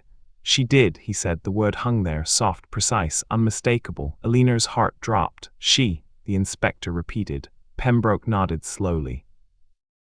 Mrs. Dalloway didn't move, didn't blink, didn't breathe, because now the circle had closed. 2 cups, 1 host, 1 expected guest, and the host had just been given a voice. A woman, and suddenly every glance in the room shifted, slowly, deliberately, toward her. For a moment, just a moment, the entire room seemed to forget how to breathe. Every eye turned, not sharply, not dramatically, but with a slow, inevitable pull, like iron drawn toward a magnet, toward Mrs. Dalloway. She did not move, not immediately. She stood exactly as she had before, hands loosely folded, posture composed, expression calm, too calm. Eleanor felt her pulse thunder in her ears, because now everything they had built, every small, careful observation had led here. Pembroke's voice came out uneven. I didn't mean, oh, but you did, Mrs. Dalloway said gently. Her voice was unchanged, soft, measured, almost kind, which made it worse. Inspector Calloway took a slow step forward. Mrs. Dalloway, he said, I think it's time we clarified a few things. She turned her head slightly toward him, just enough. Of course, Inspector, she replied. Clarity is so very important. Eleanor watched her carefully now, not as a neighbor, not as a familiar presence in the village, but as something else, someone else. You were here, Eleanor said quietly. Mrs. Dalloway's eyes shifted to her. Yes, before I found the body. Yes, before Pembroke arrived. A pause, then, yes. The word landed cleanly. No hesitation, no denial. Pembroke stepped back slightly. You said you came after. I said no such thing, Mrs. Dalloway interrupted lightly. You implied, I allowed you to assume, she corrected. Inspector Calloway's voice sharpened. You were the first to arrive. Yes, you wrote the note. Mrs. Dalloway tilted her head. Now, Inspector, that would depend on which note you mean. Silence. Eleanor's stomach tightened. Which note? She repeated. Mrs. Dalloway smiled faintly. The one Mr. Pembroke received, she said, or the one Mr. Hawthorne received. The air shifted again, sharper now, colder. You're saying there were 2, Eleanor whispered. Mrs. Dalloway's gaze softened just slightly. Oh no, my dear, she said, there were several. A ripple moved through the room. Even the villagers at the door leaned in. Inspector Calloway's tone dropped. How many? Mrs. Dalloway considered this, as though the number itself required thought. As many as were necessary, she said. Or felt her breath catch. You invited them, she said. Yes, all of them. Yes, Pembroke's voice cracked. Why? Mrs. Dalloway looked at him, and for the first time there was something different in her expression. Not amusement, not curiosity, something colder, something far more deliberate. Because, she said quietly, truth is rarely revealed when only one person is listening. Silence. Inspector Calloway stepped closer. You orchestrated this. Yes, you brought them here. Yes. You knew Arthur would come early. A pause, then, I suspected. Eleanor's voice was tight. You planned this. Mrs. Dalloway's eyes returned to her. Yes, she said, I did. The words settled heavily, not defensive, not apologetic, just factual. But I did not plan this, she added softly, glancing toward the body. A shift, subtle but real. Inspector Calloway's eyes narrowed. You're saying the death was not intended. I'm saying, Mrs. Dalloway replied, that it was not scheduled. Pembroke let out a sharp breath. This is madness. No, she said, its precision interrupted. Eleanor stepped forward, her voice steadier now, stronger, because the fear was changing, turning into something else. You invited them here, she said. Yes, for the ledger. Yes, to expose them. Mrs. Dalloway's smile returned, faint but unmistakable. Something like that. Inspector Calloway's voice was firm. And yet Arthur Hawthorne is dead. Mrs. Dalloway's gaze dropped briefly to the body. A flicker, almost regret, almost. Yes, she said quietly, he is. Silence. Eleanor felt it pressing again, that final gap, the last missing piece. You were sitting with him, she said. Yes, you made the tea. Yes, you spoke with him. A pause, then yes. Inspector Calloway stepped closer still. What did you speak about? Mrs. Dalloway looked at him, then at Alina, then at Pembroke, and finally back to the body. The truth, she said. The word lingered, heavy, unavoidable. What truth? Alina asked. Mrs. Dalloway's voice softened. About all of you. A ripple again, sharper this time. Pembroke shook his head. No. Oh yes, she said gently. About the ledger, about the transactions, about the things each of you believed were safely buried. Inspector Calloway's gaze didn't waver. And Arthur, Mrs. Dalloway's expression shifted again. Subtle but unmistakable. Arthur, she said, was the only one who didn't pretend. Alina frowned. What does that mean? He knew what he was, she replied, and he knew what the ledger contained. And you? Alina asked. Mrs. Dalloway met her gaze. I knew what it meant. Silence. Inspector Calloway's voice cut through it. Walk me through it. A pause, then Mrs. Dalloway exhaled slowly. He arrived first, she said. I was already here. We spoke. Alina's breath slowed, listening. He was curious, Mrs. Dalloway continued, about why I had asked him to come. You asked him too, Alina said. Yes. You told him about the ledger, the inspector said. Mrs. Dalloway nodded. I told him, she said, that it was no longer safe. Pembroke let out a bitter laugh. That's what the note said. Yes, she replied. I do try to be consistent. Alina's voice dropped. And then, Mrs. Dalloway's eyes moved again to the body. And then, she said, he realized something. What? Alina asked. A pause, longer this time. Mrs. Dalloway's voice softened. That he wasn't the only one invited. Silence. Inspector Calloway's gaze sharpened, and that worried him. No, she said quietly. It amused him. Alina blinked. Amused, Mrs. Dalloway nodded faintly. He said, she continued, then tonight should be illuminating. A chill moved through the room. And then, the inspector pressed. Mrs. Dalloway hesitated, for the first time, just a fraction. Then the bell rang, she said. All eyes shifted instinctively toward the door. Pembroke arrived, Alina said. Yes, and then. Mrs. Dalloway's gaze returned to Alina, and for the first time there was something unreadable in it. Then, she said slowly, everything became less controlled. Silence, heavy, tight, waiting, because that was the moment, the fracture, the turning point, 3 people in the room, 2 cups on the counter, one truth beginning to surface, and something that had gone wrong. Alina stepped closer, her voice barely above a whisper. What happened next? Mrs. Dalloway held her gaze. The first time she didn't answer immediately, because whatever came next was the moment Arthur Hawthorne died. Mrs. Dalloway did not look at the body this time. She kept her eyes on Alina, steady, unblinking, as if the answer, whatever it was, needed to be seen, not just heard. What happened next? Alina repeated, softer now. The room held its breath again. Even the villagers at the door had gone quiet, their earlier urgency dissolving into something heavier, something closer to dread. Mrs. Dalloway inhaled slowly, not dramatic, not reluctant, measured. As Mr. Pembroke entered, she began. Arthur turned. Her gaze flicked briefly toward Pembroke. Not in surprise, she added, in recognition. Pembroke's brow tightened. I don't, you do, she said gently, and that was enough to silence him. Inspector Calloway's voice was low. They knew each other. Yes, how well? Mrs. Dalloway tilted her head slightly. Well enough to understand what was about to be said. Alina frowned. About the ledger. Mrs. Dalloway nodded faintly. Yes, but not only the ledger. A pause, something deeper beneath it. There are always layers, she continued. The ledger was simply the most visible one. Alina felt that land uneasily. Layers, meaning something hidden beneath what was already hidden. Arthur stood, Mrs. Dalloway said. Her tone shifted now, not colder, not warmer, but more precise. He didn't sit. Alina's eyes flicked instinctively to the counter. 2 cups. Still only 2. He never intended to, Mrs. Dalloway added. Inspector Calloway's gaze sharpened. Why not? Because, she said, he realized he wasn't meant to be part of the conversation. Pembroke's voice came out strained. And what conversation was that? Mrs. Dalloway looked at him. A long, quiet look. The one you thought you were walking into, she said. Silence. Alina felt it again, that slow tightening of understanding. Pembroke hadn't just arrived. Arrived expecting something specific, something arranged, something controlled. And when he saw Arthur, Alina said slowly, that control was already gone. Mrs. Dalloway nodded. Yes. Inspector Calloway stepped slightly closer. So what changed? Mrs. Dalloway's fingers moved lightly against one another, a small, contained gesture. Arthur spoke first, she said. Alina's breath caught. What did he say? Mrs. Dalloway didn't answer immediately. She looked toward the shelves, toward the book. Toward the empty compartment. He said, she continued quietly, you should have burned it. A chill spread through the room. Pembroke stiffened. That's not, but he stopped too quickly. Inspector Calloway noticed. You recognize that, he said. Pembroke didn't respond. Mrs. Dalloway's voice slipped in again. Of course he does. Eleanor's heart pounded. Burned what? She asked. The ledger, Mrs. Dalloway replied. Silence. Inspector Calloway's tone sharpened. And you didn't? No, she said. Why not?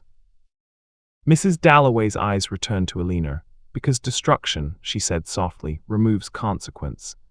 Eleanor felt that sink in, deep, uncomfortable. And you wanted consequence, she said. Mrs. Dalloway gave the faintest nod. Yes. Pembroke let out a sharp breath. This is madness. You're talking about ruining people. I'm talking about truth, she interrupted calmly. Inspector Calloway's voice cut in, and Arthur disagreed. Yes, he wanted it destroyed. Yes, and you refused. Yes.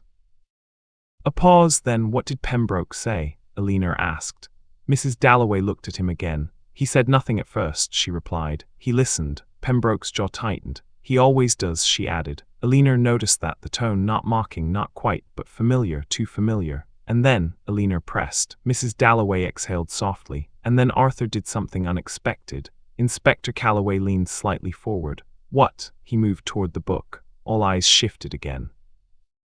Ledger, Eleanor whispered. Yes. He was going to take it, the inspector said. Yes. Pembroke's voice was tight. He had no right. Mrs. Dalloway cut in gently but firmly. Rights are rarely the concern in such matters. Silence. Eleanor's mind raced. Arthur moves to the book. The ledger is still there. The moment becomes unstable. And then, she asked. Mrs. Dalloway's gaze lowered slightly. And then, she said, someone stopped him. The room tightened again. Inspector Calloway's voice dropped. Who? Mrs. Dalloway looked up. Not me. A beat, and not him, she added, glancing at Pembroke. Silence. Eleanor felt it hit hard. Then who? She whispered. Because that wasn't possible. 3 people in the room, only 3. Mrs. Dalloway's voice was very quiet now. The one who was already there. The words didn't just land, they fractured everything. Inspector Calloway straightened slightly. That contradicts what you said. No, she replied calmly. It clarifies it. Eleanor shook her head slightly. No, you said you were the first. I was the first invited, Mrs. Dalloway said. A pause, not the first present. Silence, heavy, disorienting. Pembroke's voice cracked. That's impossible. Is it? She asked softly. Eleanor's thoughts scrambled. The window, the footprints, the tea. There was someone else, she said slowly. Mrs. Dalloway nodded. Yes. Inspector Calloway's voice hardened. And you didn't mention this before. No, she said. Why not? Mrs. Dalloway's eyes flickered. Because, she said quietly, I wasn't sure if they were meant to be seen. A chill moved through the room. Eleanor's breath caught. The window, she whispered. Yes, they came through the window. Yes, and they were already here when Arthur arrived. Mrs. Dalloway nodded. And when he reached for the ledger, Eleanor's voice trembled slightly now. They stopped him. Silence. Inspector Calloway's gaze sharpened. Describe them. Mrs. Dalloway didn't answer immediately. Instead, she looked toward the back room, toward the slightly open door, toward the darkness beyond, and when she spoke, her voice was lower than before. I didn't see their face. A pause, but I recognized the voice. Eleanor's heart skipped. Whose? She asked. Mrs. Dalloway's gaze returned slowly, not to the inspector, not to Pembroke, but to Eleanor. And in that moment, everything shifted again, because the next answer was going to change the shape of the entire night. Eleanor didn't move. She didn't breathe, she didn't even blink. Because the way Mrs. Dalloway was looking at her now was not accusatory, not threatening, but something far more unsettling. Certain. Whose? Eleanor asked again, though the word felt thinner now, fragile. Mrs. Dalloway held her gaze, and for the first time since the truth began to unfold, there was no softness in her voice. Yours, she said. The room did not react immediately. It couldn't, because the meaning of that single word had not yet settled. Eleanor stared at her, uncomprehending, then a small, involuntary shake of her head. No, she said, quiet, flat, immediate. Inspector Calloway's voice cut in. Mrs. Dalloway, be very careful. I am being careful, she replied calmly. Pembroke let out a disbelieving breath. This is absurd. But Mrs. Dalloway didn't look at him. She kept her eyes on Eleanor. You didn't see them, Eleanor said, her voice tightening. You said that. I didn't see their face, Mrs. Dalloway corrected. That's not the same thing. Silence. Eleanor felt something shift inside her. Not fear, not yet. Something closer to confusion, tangled with something she couldn't quite name. "You're mistaken," she said. Mrs. Dalloway tilted her head slightly. "Am I?" "Yes." Inspector Calloway stepped between them slightly. "Let's slow this down," he said. "Mrs. Dalloway, explain exactly what you heard."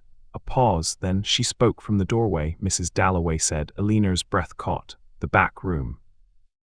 The inspector asked. "Yes, and you're certain of that?" "Yes." Eleanor shook her head again. "That's not possible." Mrs. Dalloway's voice remained calm. "Why not?" "Because I was in the back room," Eleanor said. A pause. The room shifted, subtly but unmistakably. Inspector Calloway turned to her. "You were there when I went to get the kettle," Eleanor replied. "I told you that." Mrs. Dalloway nodded faintly. "Yes," she said, "you did." Eleanor frowned. "What does that mean?" Mrs. Dalloway stepped slightly closer. Not threatening, not rushed, just deliberate. "It means," she said softly, "that's when I heard the voice."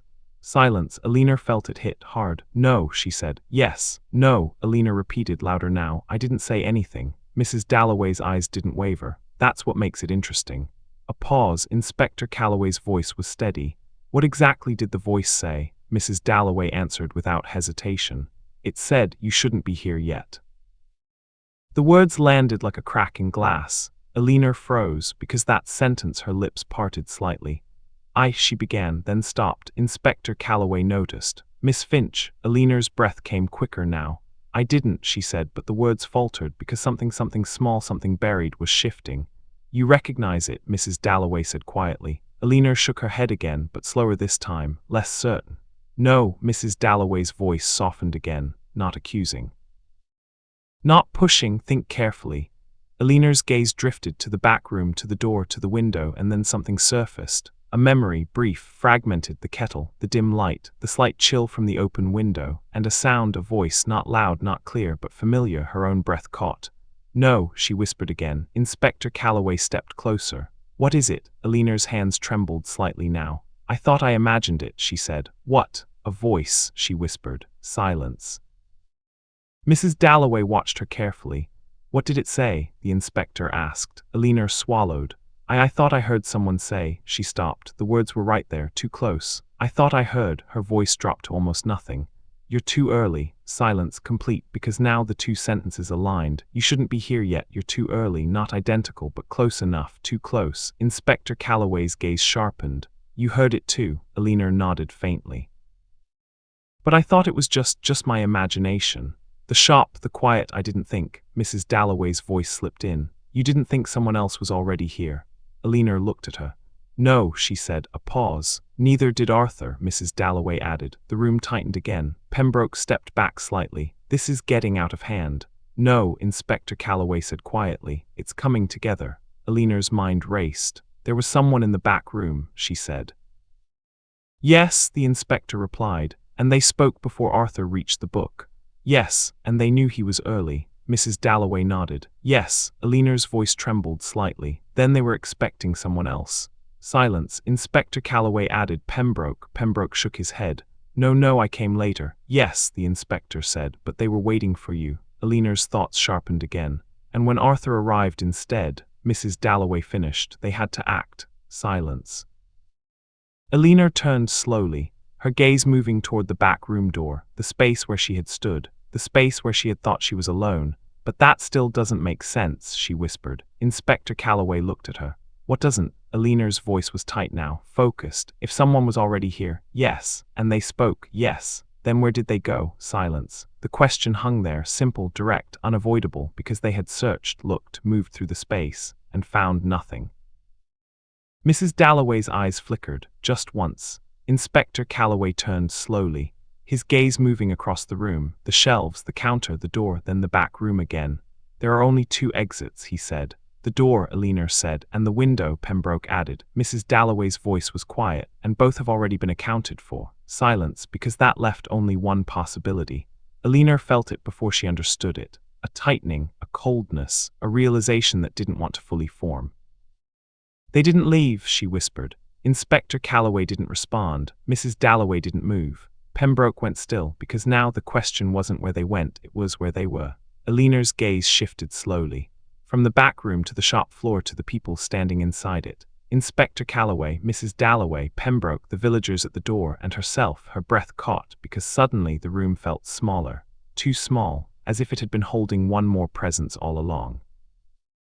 Hidden, waiting, listening, pauses and perhaps still here.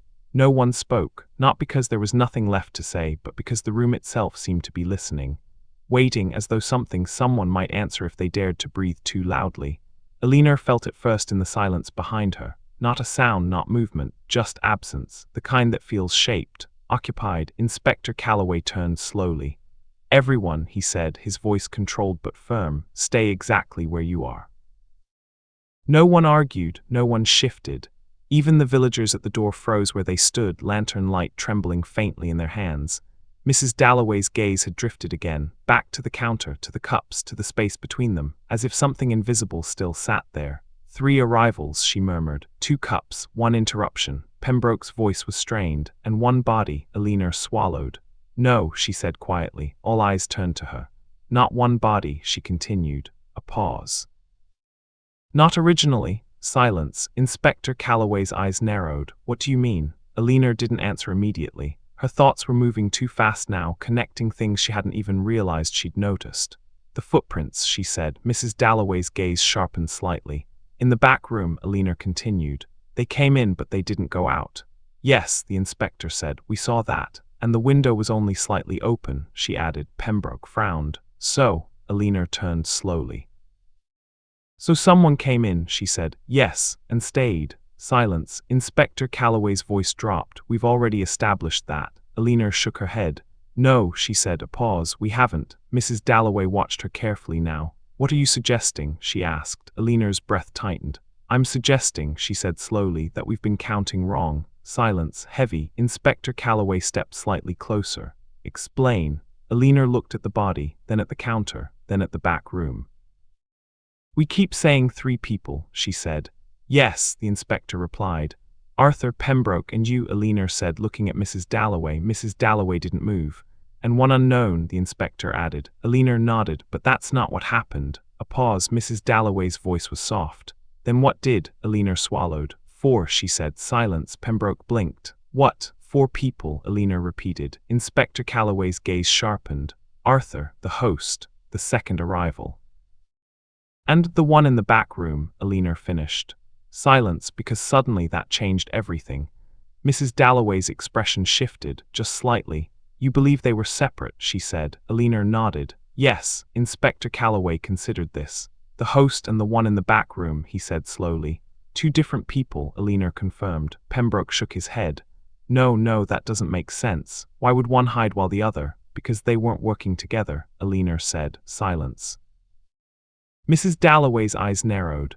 "A coincidence?" she asked. Alina's voice dropped. "No." A pause. "A collision." The word settled heavily. Inspector Calloway's tone sharpened. 2 separate plans." Alina nodded. "Yes." Mrs. Dalloway leaned slightly forward. "Go on." Alina's thoughts moved quickly now, clearer, sharper. "You invited them," she said to Mrs. Dalloway. "Yes, for the ledger." "Yes, but someone else already knew about it," Alina continued. Silence. "And they came first." Inspector Calloway added quietly, "before the invitations mattered." Pembroke's voice was tight. "Who?" Alina shook her head. "I don't know yet." Mrs. Dalloway's lips curved faintly. "But you're getting closer." Alina ignored that. "They came through the window," she said. "Yes," the inspector agreed. "They were in the back room." "Yes." "They spoke when Arthur arrived." "Yes." "And they tried to stop him." Silence. Inspector Calloway's voice dropped. "Which means they were after the ledger too." Alina nodded. "Yes." Pembroke let out a breath. "So we have a thief." Mrs. Dalloway corrected gently. "No." A pause. "We have someone who didn't need an invitation." Silence. Alina felt that land hard, because that meant this wasn't just about exposure or leverage or control. It was about something else, something urgent, something personal. "And then I arrived," Pembroke said. Alina nodded. "Yes." "And Arthur was already here." "Yes."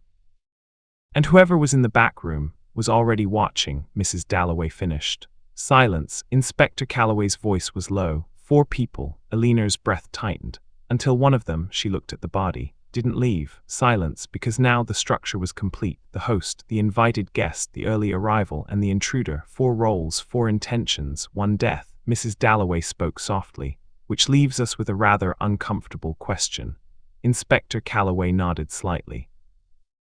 "Yes." Alina's voice was barely a whisper.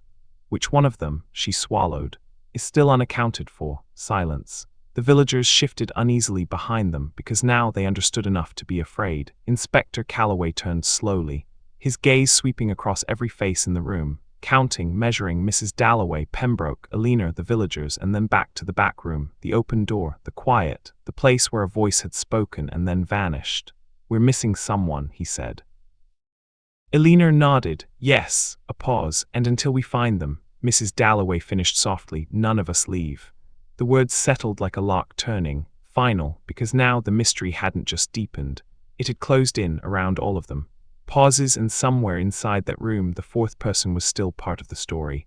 Whether they were seen or not, the air did not move, not a draft, not a whisper. Even the lantern flames near the doorway seemed to steady, as if whatever had been stirring in the room had decided, just for now, to wait. Inspector Calloway took a slow breath. "4 people," he said again, quieter this time, as if repeating it might force the truth to settle into something solid. "And only 3 accounted for." His gaze drifted, methodical, precise. Mrs. Dalloway, Pembroke, Alina, then the villagers behind them, counting, recounting, rejecting each possibility one by one. "No one leaves," he repeated. Alina didn't respond. She was looking somewhere else. Not at the body, not at the door, but at the space between the back room and the shop floor. That narrow threshold, where something had happened, where something had been said, where someone had stood. "They didn't stay hidden," she said quietly. Inspector Calloway glanced at her. "What? The 4th person," she continued. "They didn't stay in the back room." Pembroke frowned. "Then where are they?" Alina didn't answer immediately, because the answer was already forming and she didn't like it. Mrs. Dalloway's voice slipped in, soft but sharp. "You think they moved?" Alina nodded. "Yes." "When?" the inspector asked. Alina swallowed. "After Arthur fell." Silence. Pembroke shook his head. "That's impossible. We would have seen." "No," Alina said. All eyes turned to her. "We wouldn't." A pause, "because we weren't all here yet." Silence again. Inspector Calloway's gaze sharpened. "You're saying there was a window of time?" Alina nodded. "Yes." Mrs. Dalloway tilted her head slightly. "Between Arthur's collapse and your arrival." Alina's breath tightened. "Yes." Pembroke stepped forward slightly. "And in that time they left." Alina shook her head slowly. "No." A pause. "They changed places." Silence. Inspector Calloway's voice dropped. "Explain." Alina's thoughts were moving fast now, clearer than before, sharper, because something had been bothering her, something small. Something she had dismissed. "The door," she said. "What about it?" the inspector asked. "It was locked," she replied. "Yes, and the key was still inside." "Yes." Pembroke frowned. "So," Alina turned to him. "So no one left through the door." A pause. "And the window only shows entry," she added. Mrs. Dalloway's eyes flickered. "Which means," Alina finished it, "whoever came through the window stayed inside." Silence. Inspector Calloway's jaw tightened slightly. "And yet we have no 4th person here." Her nodded. "Yes." A pause. "Which means," her voice dropped, "they're not missing."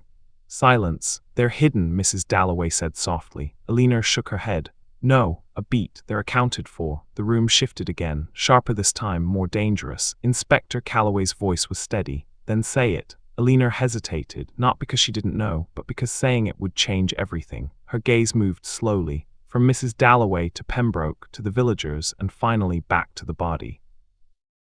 Arthur Hawthorne, still, silent, unmoving, her breath caught. "No," she whispered. Inspector Calloway stepped closer.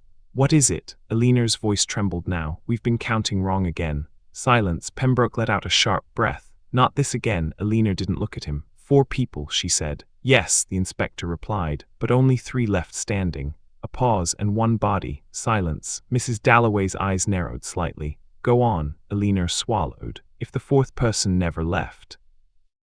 Her voice dropped. "Then they must be one of the 4. Inspector Calloway nodded. "Yes, and we've already identified 3 of them." "Yes." Alina's gaze locked onto the body. "Which laves," the word caught in her throat. "No," Pembroke said immediately. "That's absurd." But his voice had changed, because he understood, before she even finished. Alina forced the words out. "The 4th person," a pause, "is Arthur." Silence, deep, total. Inspector Calloway didn't move. Mrs. Dalloway didn't blink. Pembroke stared. The villagers behind them whispered again, confused, unsettled. "What are you saying?" the inspector asked quietly. Alina's voice steadied. "I'm saying Arthur wasn't just the victim." A pause. "He was also the intruder." The room shifted. Hard. Mrs. Dalloway's expression changed, not dramatically, but enough. That, she said softly, is interesting. Inspector Calloway's eyes narrowed. Explain. Alina stepped closer to the body. He came early, she said. Yes. He had a key. Yes. He knew about the ledger. Yes. And he knew someone else would be here. A pause. Inspector Calloway's voice dropped, which means he wasn't just invited. Alina nodded. He was intervening. Silence. Pembroke shook his head. No, that doesn't. He wasn't supposed to be first, Alina continued. He wasn't supposed to arrive before the host. Mrs. Dalloway's gaze sharpened. But he did. Alina nodded. Yes, and when he realized someone else was already there. Inspector Calloway finished. He became the disruption. Silence, because now Arthur wasn't just a victim caught in someone else's plan. He was part of a plan. A separate one that collided with everything else. Alina's voice dropped. He didn't just come for the ledger. A pause. He came to stop something. Mrs. Dalloway's expression shifted again. What? She asked. Alina met her gaze. The same thing you were trying to start. Silence. Inspector Calloway stepped back slightly. 2 plans, he said. Alina nodded. Yes. Yours. He glanced at Mrs. Dalloway. And his. Mrs. Dalloway didn't respond immediately, but something in her posture changed. Subtle, tight. And the 4th person? Pembroke asked, his voice quieter now. Alina turned slowly. There wasn't one, she said. Silence. The voice in the back room. Inspector Calloway's gaze sharpened. Yes, Alina swallowed. It wasn't a separate person. A pause. It was Arthur. The words landed harder than anything before, because that meant he hadn't just arrived early. He had already been inside, already moving, already speaking, before anyone realized. Mrs. Dalloway's voice was very quiet now. No, she said. Alina looked at her. Yes. A pause. He came through the window. Silence. Inspector Calloway's breath slowed. The footprints. Alina nodded. Yes. He entered unseen. Yes. And then used the key later, to create confusion. Alina finished. Pembroke stared. That's insane. No, Alina said quietly. It's deliberate. Silence, because now the entire structure had shifted. No hidden 4th person, no unseen stranger, just overlapping intentions, colliding plans, and one man moving through them all. Arthur Hawthorne, victim, intruder, and something else, something they still hadn't fully understood. Pauses, because now the question had changed again. Not just who killed him, but what had he uncovered that made him worth killing in that moment? No one spoke for several seconds. Not because there was doubt anymore, but because the shape of the truth had become unsettlingly complete. Arthur Hawthorne had not simply walked into a trap, he had stepped into it knowingly. Inspector Calloway exhaled slowly. So he enters through the window, he said almost to himself. Moves unseen, hears something, says something, and then his eyes shifted to the body. Ends up here. Alina nodded faintly. Yes, but her voice didn't carry certainty. Not fully, because something still didn't sit right. Mrs. Dalloway was watching her again, closely, too closely. You're close, she said softly. Alina's breath tightened. Close to what? She asked. Mrs. Dalloway didn't answer immediately. Instead, she stepped away from the counter, just one step, but it changed the space between them. Close to understanding why he spoke from the back room, she said. Inspector Calloway's gaze sharpened. You're suggesting intention. I'm suggesting precision, she replied. Alina frowned. He wanted to be heard, Mrs. Dalloway continued. Silence. Pembroke shook his head. That makes no sense. Why would he hide and then reveal himself? Mrs. Dalloway finished. Yes, she smiled faintly. Because timing, she said, was everything. Alina felt something click again, not loudly, but firmly. He wasn't hiding, she said slowly. Mrs. Dalloway's eyes flickered. No, Alina continued. He was waiting. Inspector Calloway nodded once. For what? Alina turned toward Pembroke. For him. Silence. Pembroke's expression hardened. That's ridiculous. Is it? Alina asked quietly. You think I had anything to do with? I think, she interrupted. Arthur knew you were coming. Pembroke stopped, and in that moment he didn't deny it. Inspector Calloway noticed. You knew he'd be here, he said. Pembroke's jaw tightened. I suspected. Mrs. Dalloway's voice slipped in, soft and cutting. You hoped. Silence, because that was closer. Too close. Alina's voice dropped. You weren't just responding to the note, she said. Pembroke didn't answer. You were coming to meet him. A pause, and the ledger. Pembroke exhaled slowly. Yes, the word came out heavier than before. Inspector Calloway's eyes narrowed. So both of you expected each other. Yes, and neither of you expected her, he added, glancing at Mrs. Dalloway, a flicker, small but real. Mrs. Dalloway said nothing. Alina felt the shift immediately. That's it, she whispered. All eyes turned to her. She wasn't part of their plan. Silence. Inspector Calloway's voice was low. Explain. Alina's thoughts moved quickly now, clearer than ever. The note, she said. Yes, the inspector replied. It wasn't just hers. Mrs. Dalloway's gaze didn't move. Alina continued. Arthur got one. Yes. Pembroke got one. Yes. And you said you sent several, Alina added, looking at Mrs. Dalloway. I did, but they weren't identical, Alina said. A pause. Mrs. Dalloway smiled faintly. No, she said, they weren't. Inspector Calloway stepped closer. What was different? Mrs. Dalloway's eyes flicked briefly toward the counter, then back. The wording, she said. Alina's breath caught. The timing, she added. Silence. Pembroke frowned. What are you saying? Alina turned to him. I'm saying you weren't meant to arrive at the same time. A pause. You were meant to arrive last. Pembroke froze. Inspector Calloway's gaze sharpened. And Arthur, Alina swallowed. First. Silence. Mrs. Dalloway's smile deepened slightly. Very good, she murmured. Alina ignored it. Arthur arrives early, she said. Yes, he enters through the window. Yes, he hears something. Yes, and he waits, she continued, for Pembroke. Inspector Calloway nodded slowly. And when Pembroke arrives, Alina finished. Arthur reveals himself. Silence. Pembroke's voice was tight. To confront me. Alina nodded. Yes, Mrs. Dalloway added softly, and to take control. The word lingered because that was it. This wasn't just about the ledger, it was about control, who had it, who lost it, and who tried to take it. Inspector Calloway's voice dropped. And you, he said to Mrs. Dalloway. Yes, you were already here. Yes, so you witnessed this. A pause. Mrs. Dalloway's expression didn't change. Yes, she said. Silence. Alina's voice trembled slightly. Then you saw what happened. Mrs. Dalloway didn't answer immediately. And that hesitation was different from before. Because this time, it wasn't calculated, it was careful. Inspector Calloway stepped closer. What happened next? Mrs. Dalloway looked at the body, then back at them, and when she spoke, her voice was quieter than it had been all night. They argued. The word landed softly, but it carried weight. Arthur accused him, she continued. Of what? Alina asked. A pause. Mrs. Dalloway's eyes flicked toward Pembroke. Of hiding more than the ledger. Silence. Pembroke's expression hardened. That's not true, she finished. He didn't answer. Inspector Calloway's voice was steady. What else was there? Pembroke shook his head. Nothing. Mrs. Dalloway's gaze didn't waver. Everything, she said. Silence. Alina felt it again, that deeper layer, the one they hadn't uncovered yet, the one Arthur had. What did he know? She whispered. Mrs. Dalloway's voice dropped. He knew the ledger wasn't the danger. A pause. He knew what it pointed to. Inspector Calloway's eyes narrowed. And what was that? Mrs. Dalloway didn't answer immediately. She looked at Alina, long, steady, and then very quietly, the one person it couldn't expose. Silence, because now the mystery had shifted again, not just what was in the ledger, but what wasn't, and why. Alina's breath caught. Someone was missing from it, she said. Mrs. Dalloway nodded. Yes, Inspector Calloway's voice was low, and Arthur knew who. Yes, Pembroke's voice was tight. That proves nothing. No, Alina said quietly. It proves everything.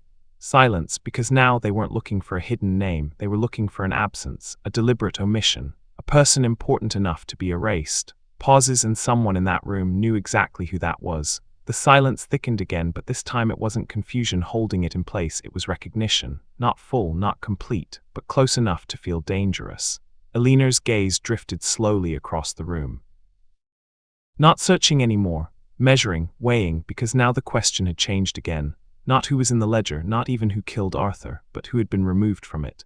The one person it couldn't expose, she repeated under her breath. Mrs. Dalloway watched her, quietly, carefully, almost approvingly. Inspector Calloway broke the silence. Why couldn't it expose them? He asked. Mrs. Dalloway answered without hesitation. Because they were never recorded. Pembroke frowned. That's not possible. If they were involved, they weren't recorded, she repeated.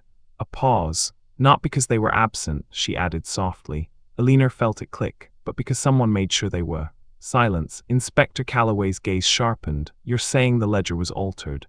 Mrs. Dalloway nodded faintly. Yes, Pembroke shook his head. No, that ledger was controlled, she finished. He stopped too quickly. Alina turned to him. You had access to it, she said. Pembroke didn't answer. You handled it, she continued. Still nothing. Mrs. Dalloway's voice slipped in. He curated it. Silence. Inspector Calloway's tone hardened. What does that mean? Mrs. Dalloway's eyes remained on Pembroke. It means, she said softly, he decided what it revealed. The words landed like a quiet accusation. Pembroke's jaw tightened. That's not true, Alina said. He looked at her. For a moment, just a moment, there was something unguarded there. Then it vanished. It was a record, he said. No, Mrs. Dalloway replied. It was a version. Silence. Alina felt the shift, deeper now, more precise. Arthur knew, she whispered. Mrs. Dalloway nodded. Yes, Inspector Calloway added, and that's what he confronted you about. Pembroke's voice came out tight. He had no proof.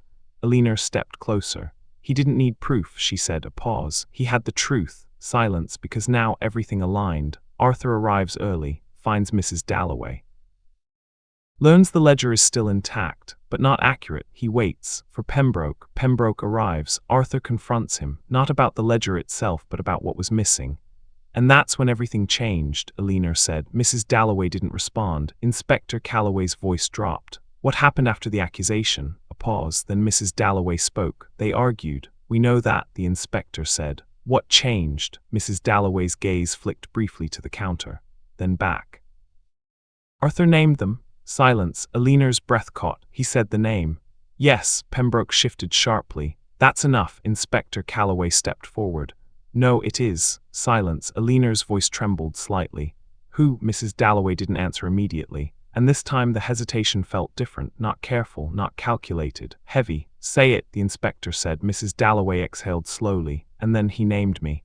The room fractured, not loudly, not violently, but completely. Alina stared at her. You, she whispered. Mrs. Dalloway nodded. Yes, Pembroke stepped back. That's not, but he stopped, because this time there was no denial left. Inspector Calloway's voice was steady. You were the omission. Yes, and the ledger hid your involvement. Yes. Why? A pause. Mrs. Dalloway's gaze softened just slightly. Because, she said, I was never meant to be part of it. Silence. Alina frowned. That doesn't make sense. Mrs. Dalloway looked at her.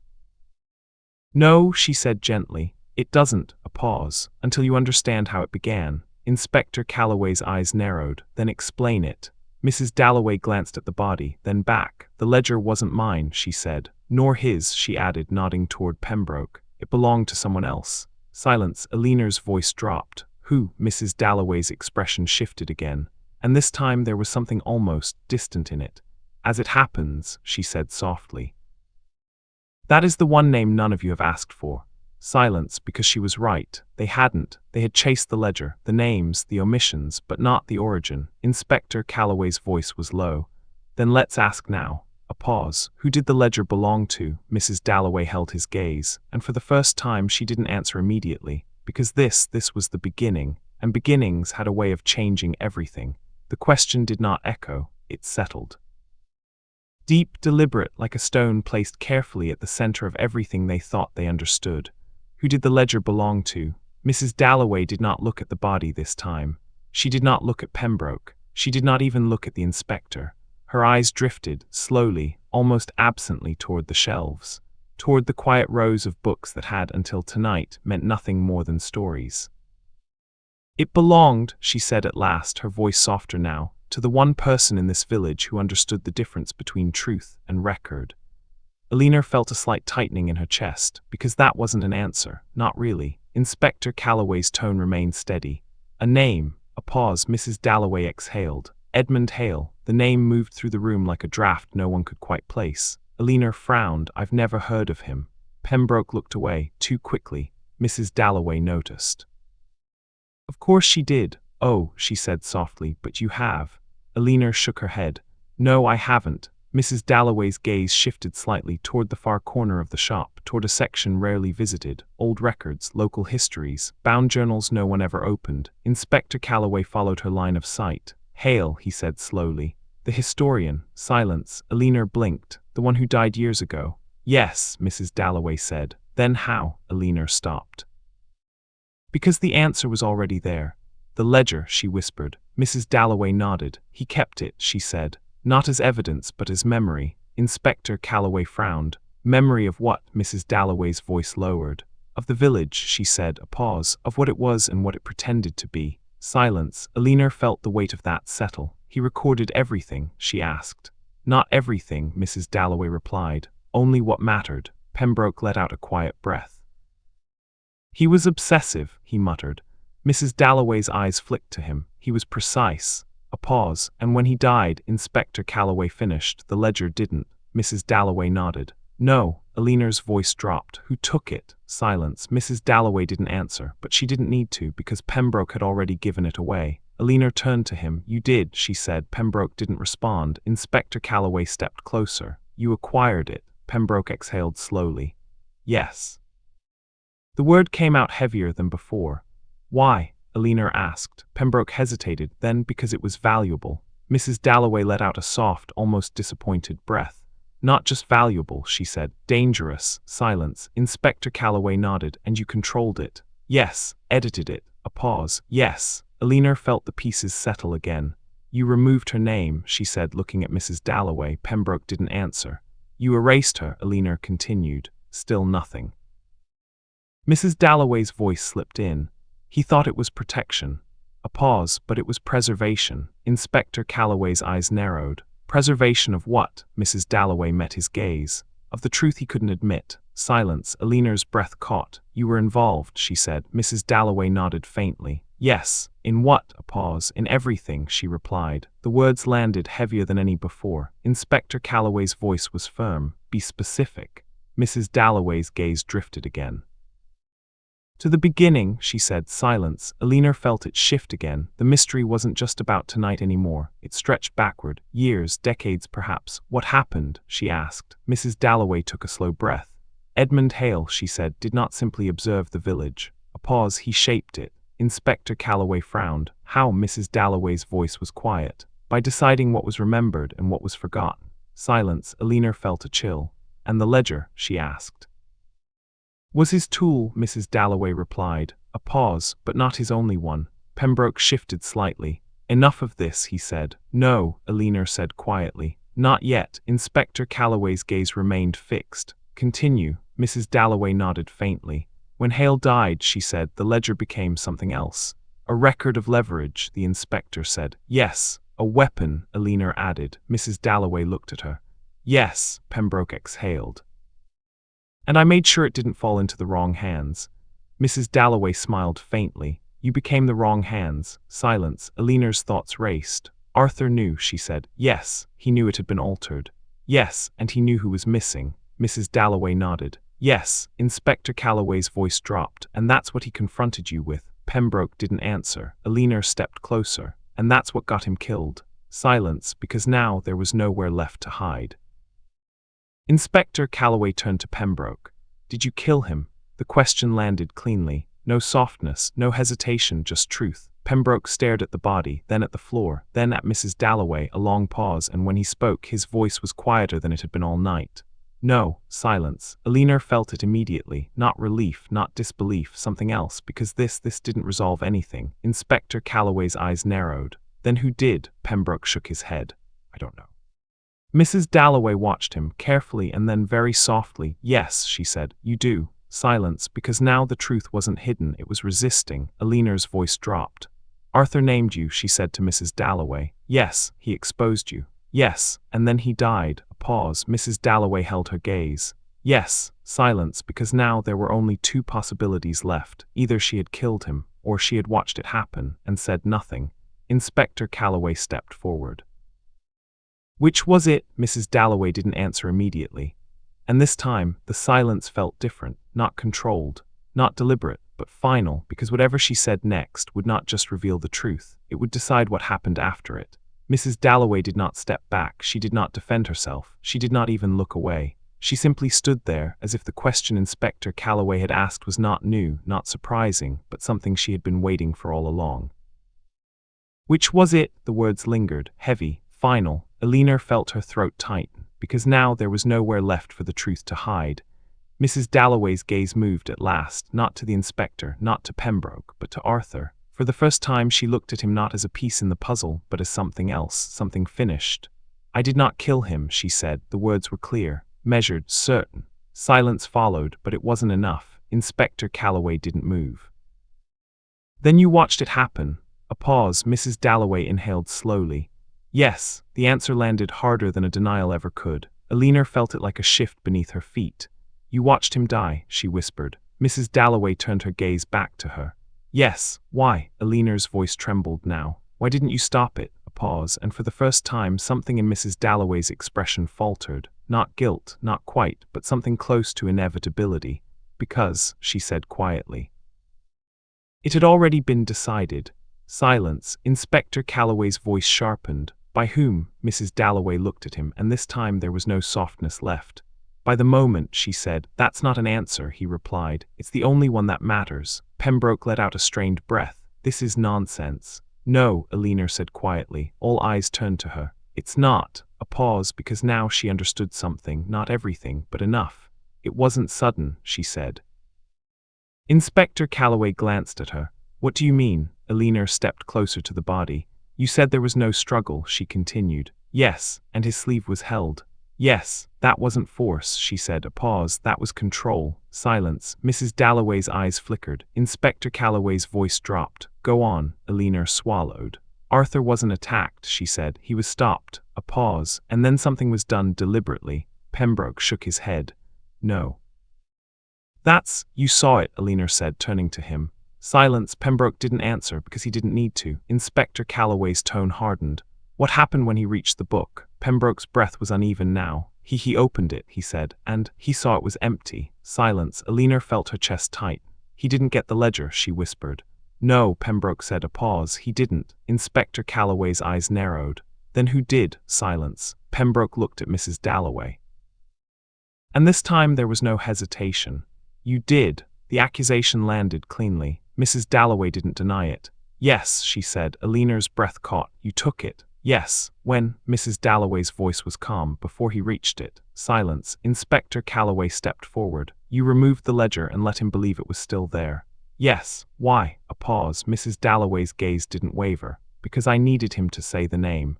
The words settled slowly. Eleanor frowned. He already knew it. Yes, but you needed him to say it out loud. Mrs. Dalloway nodded faintly. Yes. Inspector Calloway's voice dropped in front of a witness. She glanced at Pembroke. Yes. Silence, because now the moment sharpened. Arthur reaches the book, finds it empty, realizes something is wrong, speaks, names her, and then Eleanor's voice trembled. What happened after that? Pembroke swallowed. He laughed. Silence. Mrs. Dalloway's expression didn't change. He said it didn't matter, Pembroke continued, that the truth was already out. Inspector Calloway's gaze sharpened. And then, Pembroke hesitated, longer this time. He stepped back, he said, and then his voice faltered. Then what? Eleanor pressed. Pembroke's eyes flicked to the body. He collapsed. Silence. Eleanor stared. That's it. Yes. No one touched him. Pembroke shook his head. No. Inspector Calloway's voice was low. No weapon. No. No struggle. No. Silence. Because now everything shifted again. Arthur wasn't attacked, he wasn't struck, he wasn't forced. He spoke, and then he fell. Eleanor's breath caught. No, she whispered. Inspector Calloway turned to her. What is it? Eleanor's mind raced. The tea. Silence. Mrs. Dalloway's eyes flickered. Eleanor looked at the cups. You made it, she said. Yes. You poured 2 cups. Yes. And Arthur didn't drink. A pause. Mrs. Dalloway nodded. No. Eleanor's voice dropped. But you did. Silence. Inspector Calloway's gaze sharpened. And the other cup? Mrs. Dalloway didn't answer. Pembroke looked at her, then at the counter, and then something clicked. You drank it, he said. Mrs. Dalloway met his gaze. Yes. Silence. Eleanor felt it hit hard. Then why didn't you? She stopped. Because the answer was already there, and it was worse than anything she had imagined. Mrs. Dalloway spoke softly. Because it wasn't meant for me. The room went still. Inspector Calloway's voice dropped. It was meant for him. Mrs. Dalloway nodded. Yes. Silence. Eleanor's breath trembled, but he didn't drink it. No. A pause. He didn't need to. The words landed like a final piece locking into place, because now the truth wasn't just unsettling, it was precise, deliberate, and terrifyingly simple.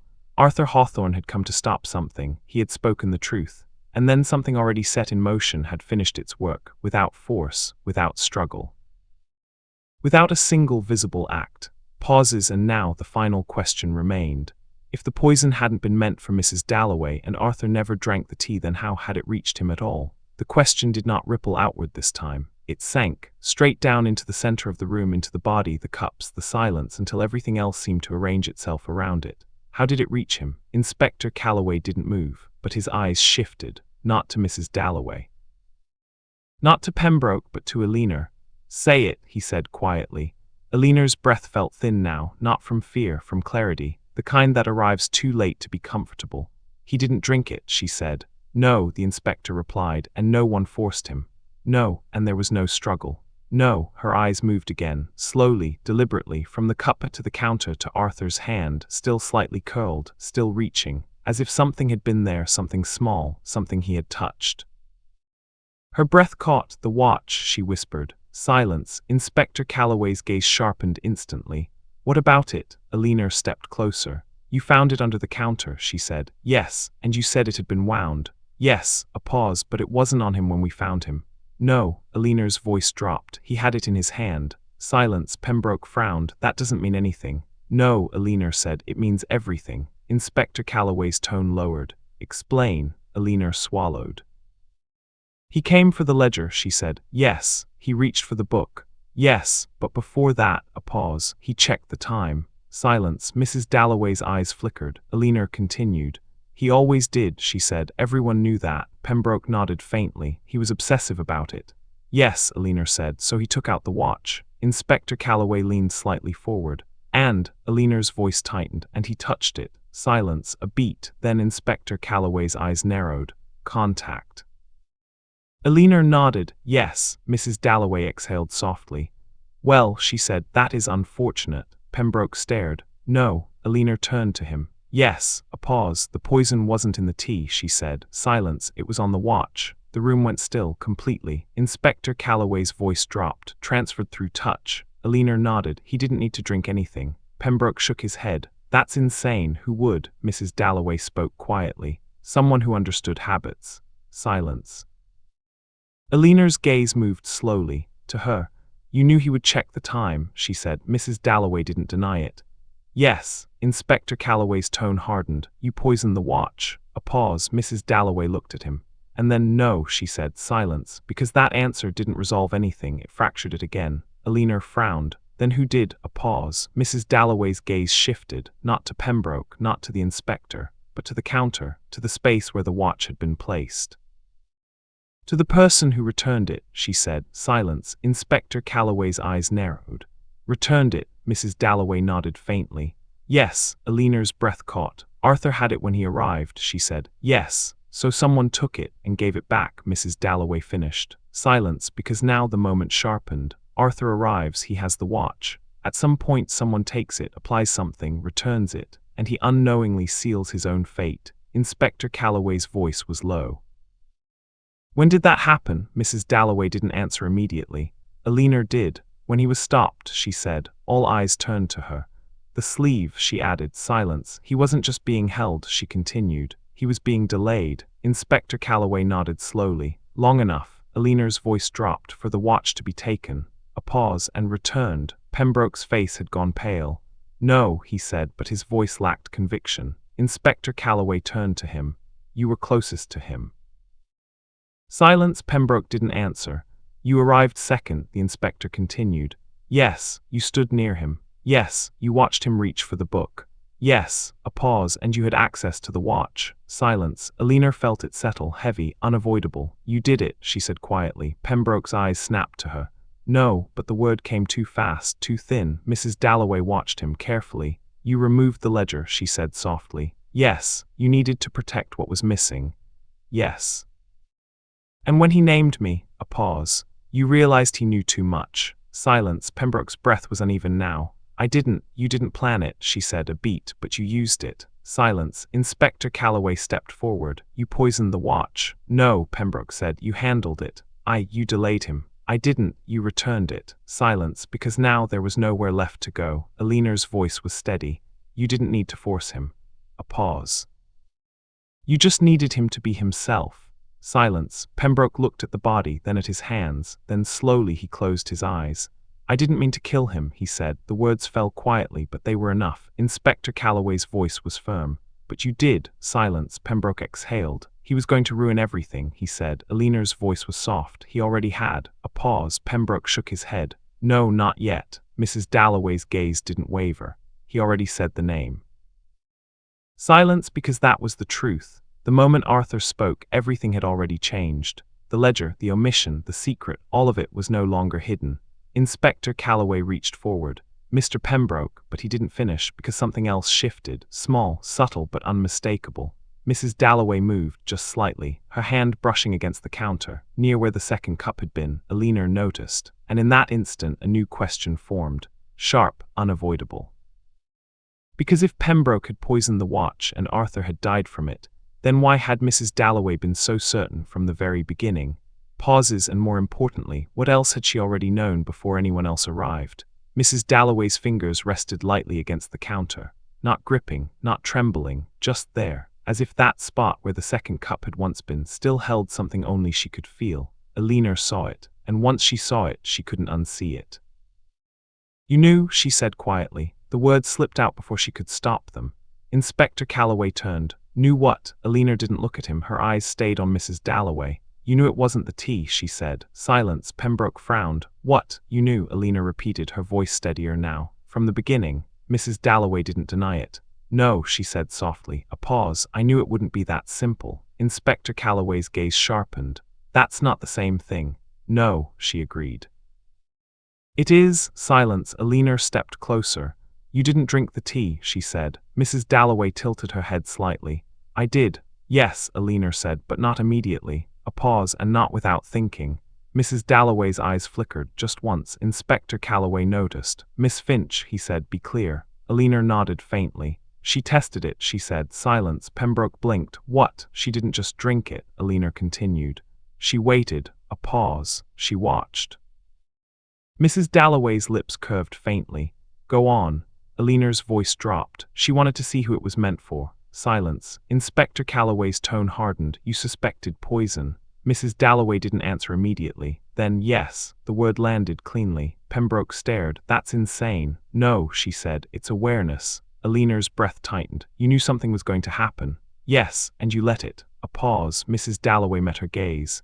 Yes. Silence. Inspector Calloway stepped forward. You orchestrated the meeting. Yes, you suspected danger. Yes, and you did nothing to prevent it. A pause. Mrs. Dalloway's voice was quiet. I observed. Silence, because that word, that choice, was worse than inaction. It was intention. Alina's voice trembled slightly. You wanted something to happen. Mrs. Dalloway didn't answer, but she didn't need to. Inspector Calloway's gaze darkened. What exactly were you waiting for? A long pause. Longer than any before, and when she spoke, her voice had changed. Not softer, not colder, but clearer. For the truth, she said. Silence. Pembroke let out a bitter breath. This is madness. No, Alina said quietly. It's not. All eyes turned to her. Alina's thoughts had settled now, everything aligned. You didn't just want the ledger exposed, she said. Mrs. Dalloway watched her. No, you wanted someone to act. A pause. Yes. Inspector Calloway frowned. Act how? Alina answered. Reveal themselves. Silence. Mrs. Dalloway's faint smile returned. Very good. Alina ignored it. You set the stage, she said. Yes. You brought them here. Yes. You removed the ledger. Yes. And then you waited. A pause for someone to protect what was missing. Silence. Inspector Calloway's voice dropped. And when Pembroke did, Alina finished. You got your answer. Mrs. Dalloway nodded faintly. Yes. Pembroke stared at her. You used me. Mrs. Dalloway tilted her head slightly. I revealed you. Silence, because now the truth wasn't just about the murder, it was about the design behind it. Alina's voice was quiet. You knew he would panic. Yes, you knew he would act. Yes, you knew he would try to stop Arthur. A pause. I suspected. Inspector Calloway's tone sharpened. And you knew Arthur would confront him. Yes, and you did nothing. Mrs. Dalloway met his gaze. No. Silence, because now the line had been crossed. Not by poison, not by force, but by intention. Alina's breath felt tight. You didn't kill him, she said. No, but you made it possible. A pause. Mrs. Dalloway didn't answer, which was answer enough. Inspector Calloway's voice was firm. You created the conditions. Silence, and he died because of them. A longer pause. Mrs. Dalloway looked at the body again, and this time there was something different, not regret, but recognition. Yes, she said. The words settled heavily. Because now the truth had split. One man had acted, another had died, but someone else had made sure it would happen. Eleanor's voice was barely a whisper. You wanted this. Mrs. Dalloway didn't look at her. She looked at the counter, at the empty space between the cups, at the place where everything had converged. I wanted the truth, she said, a pause, and this, she glanced at Arthur, was the price of it. Silence, deep, unavoidable. Inspector Calloway stepped forward. You don't get to decide that. Mrs. Dalloway's gaze returned to him. No, she said, but someone always does. The words lingered, because they were not a defense, they were a statement, a truth as cold as the one now lying on the floor. Outside, the village had gone completely still. No whispers, no movement, because inside the mystery had finally opened. Not neatly, not cleanly, but fully, and what it revealed was not just a killer, but a choice. Pauses and the quiet, unsettling realization that sometimes the most dangerous person in the room is the one who never lifts a hand. No one moved to leave, even though the door stood open, even though the night air had begun to creep in, carrying with it the faint rustle of hedges and the distant toll of a bell no one quite registered anymore, because something still wasn't finished. Inspector Calloway's hand remained raised mid-gesture, as if the act of arresting Pembroke had paused halfway between intention and execution. His eyes weren't on Pembroke. Not anymore, they were on Mrs. Dalloway. Intent, he said slowly, is not the same as action. Mrs. Dalloway inclined her head slightly. No, she agreed. But sometimes, she added, it's far more revealing. Silence. Eleanor felt it again, that unsettling clarity settling deeper. Not fading, not resolving, but sharpening. Because something still didn't sit right, not fully. You said you removed the ledger, she said. Yes, before Arthur reached it. Yes, and you wanted him to speak. Yes, Eleanor took another step forward, but he didn't need the ledger to do that. A pause, he already knew. Mrs. Dalloway's gaze flickered. Yes, then why remove it at all? Silence. Inspector Calloway glanced at her. That's a good question. Pembroke frowned. It was leverage, he muttered. No, Eleanor said. All eyes turned to her. It wasn't just leverage. A pause, it was bait. Silence. Mrs. Dalloway's lips curved faintly. Yes, Inspector Calloway's tone hardened. Bait for what? Eleanor's voice dropped. For a reaction. A pause, for someone to show what they were willing to do when the truth was already exposed. Silence. Pembroke exhaled sharply. And I did. Eleanor looked at him. Yes. A pause, but not the way she expected. Silence. Mrs. Dalloway's expression didn't change. Inspector Calloway noticed. What does that mean? Eleanor's breath tightened. You said you suspected danger, she said to Mrs. Dalloway. Yes, you thought someone might act. Yes, but you didn't know how. A pause. Mrs. Dalloway didn't answer. Eleanor continued. You expected confrontation. Yes, threats. Yes, maybe even violence. A longer pause. Yes, Eleanor's voice dropped, but not this. Silence. Inspector Calloway's gaze sharpened. Not poison, Eleanor nodded. Not something so controlled. Mrs. Dalloway's eyes flickered, just once, and that was enough. You didn't see it coming, Eleanor said. A pause for once. Silence, because that was the crack, not in the plan, but in the planner. Mrs. Dalloway didn't deny it. No, she said quietly. I didn't. Inspector Calloway stepped closer. And yet you let it happen. A pause. Mrs. Dalloway looked at him. Yes. Silence, because now that answer meant something different, not control. Not design, but acceptance. Eleanor felt her chest tighten. You realized, she said slowly, when he collapsed. Mrs. Dalloway didn't respond. You understood what had happened. A pause. Yes, and you still did nothing. Silence. Mrs. Dalloway's voice was softer now. There was nothing to be done. Inspector Calloway's tone hardened. That's not true. A pause. You could have called for help. Yes, you could have intervened. No. Silence, because that answer was different, not dismissive. Not cold, certain. Eleanor frowned. What do you mean, no? Mrs. Dalloway looked at her, and for the first time there was something almost human in her expression. Because, she said quietly, he was already gone. Silence. Inspector Calloway's eyes narrowed. That quickly, Mrs. Dalloway nodded. Yes. A pause. The moment he touched it. Eleanor's breath caught. The watch. Yes. Inspector Calloway's voice dropped. That kind of poison, a pause, is not common. Mrs. Dalloway held his gaze. No. Silence, because now the murder itself wasn't just deliberate. It was precise, planned, expert. Eleanor felt it settle. This wasn't panic, she said. No, the inspector agreed. This was preparation. Pembroke shook his head. You didn't prepare it tonight, Alina said. A pause. But you had it. Silence. Inspector Calloway's tone hardened. Where did you get it? Pembroke hesitated. Then, I didn't know what it would do, he said. Silence. Alina stared at him. That's not an answer. It's the truth, he snapped. Mrs. Dalloway's voice slipped in.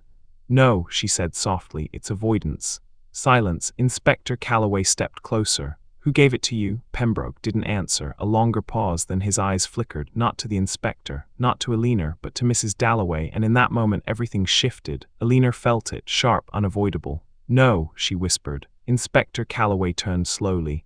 Mrs. Dalloway. Silence. Pembroke's voice came out uneven. I didn't know what it was, he said. A pause. You said it was insurance. Silence. Alina's breath stopped. Mrs. Dalloway didn't move, didn't react, didn't deny it. You gave it to him, Alina said. A pause. Mrs. Dalloway's voice was quiet. Yes. The room shattered, not physically, but completely. Inspector Calloway stepped forward. You armed him. Mrs. Dalloway met his gaze. I prepared him. Silence. Alina's voice trembled. You knew he might use it. Yes, and you gave it to him anyway. A pause. Mrs. Dalloway didn't look away. Yes. Silence, because now the truth had changed again. Not just a reaction, not just a consequence, but a design with a missing piece. Alina's voice dropped. You didn't know how it would happen. A pause. But you made sure it could. Mrs. Dalloway said nothing, because she didn't need to. Inspector Calloway's voice was firm now. That makes you part of it.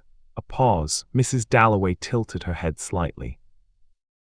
Yes, she said. Silence, because now there was no ambiguity left. One man had acted. One man had died, and one woman had made both possible.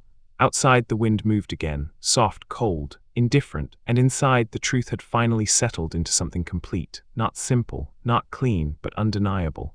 Pauses, and as Alina looked at Mrs. Dalloway, she realized something else, something quieter, more unsettling.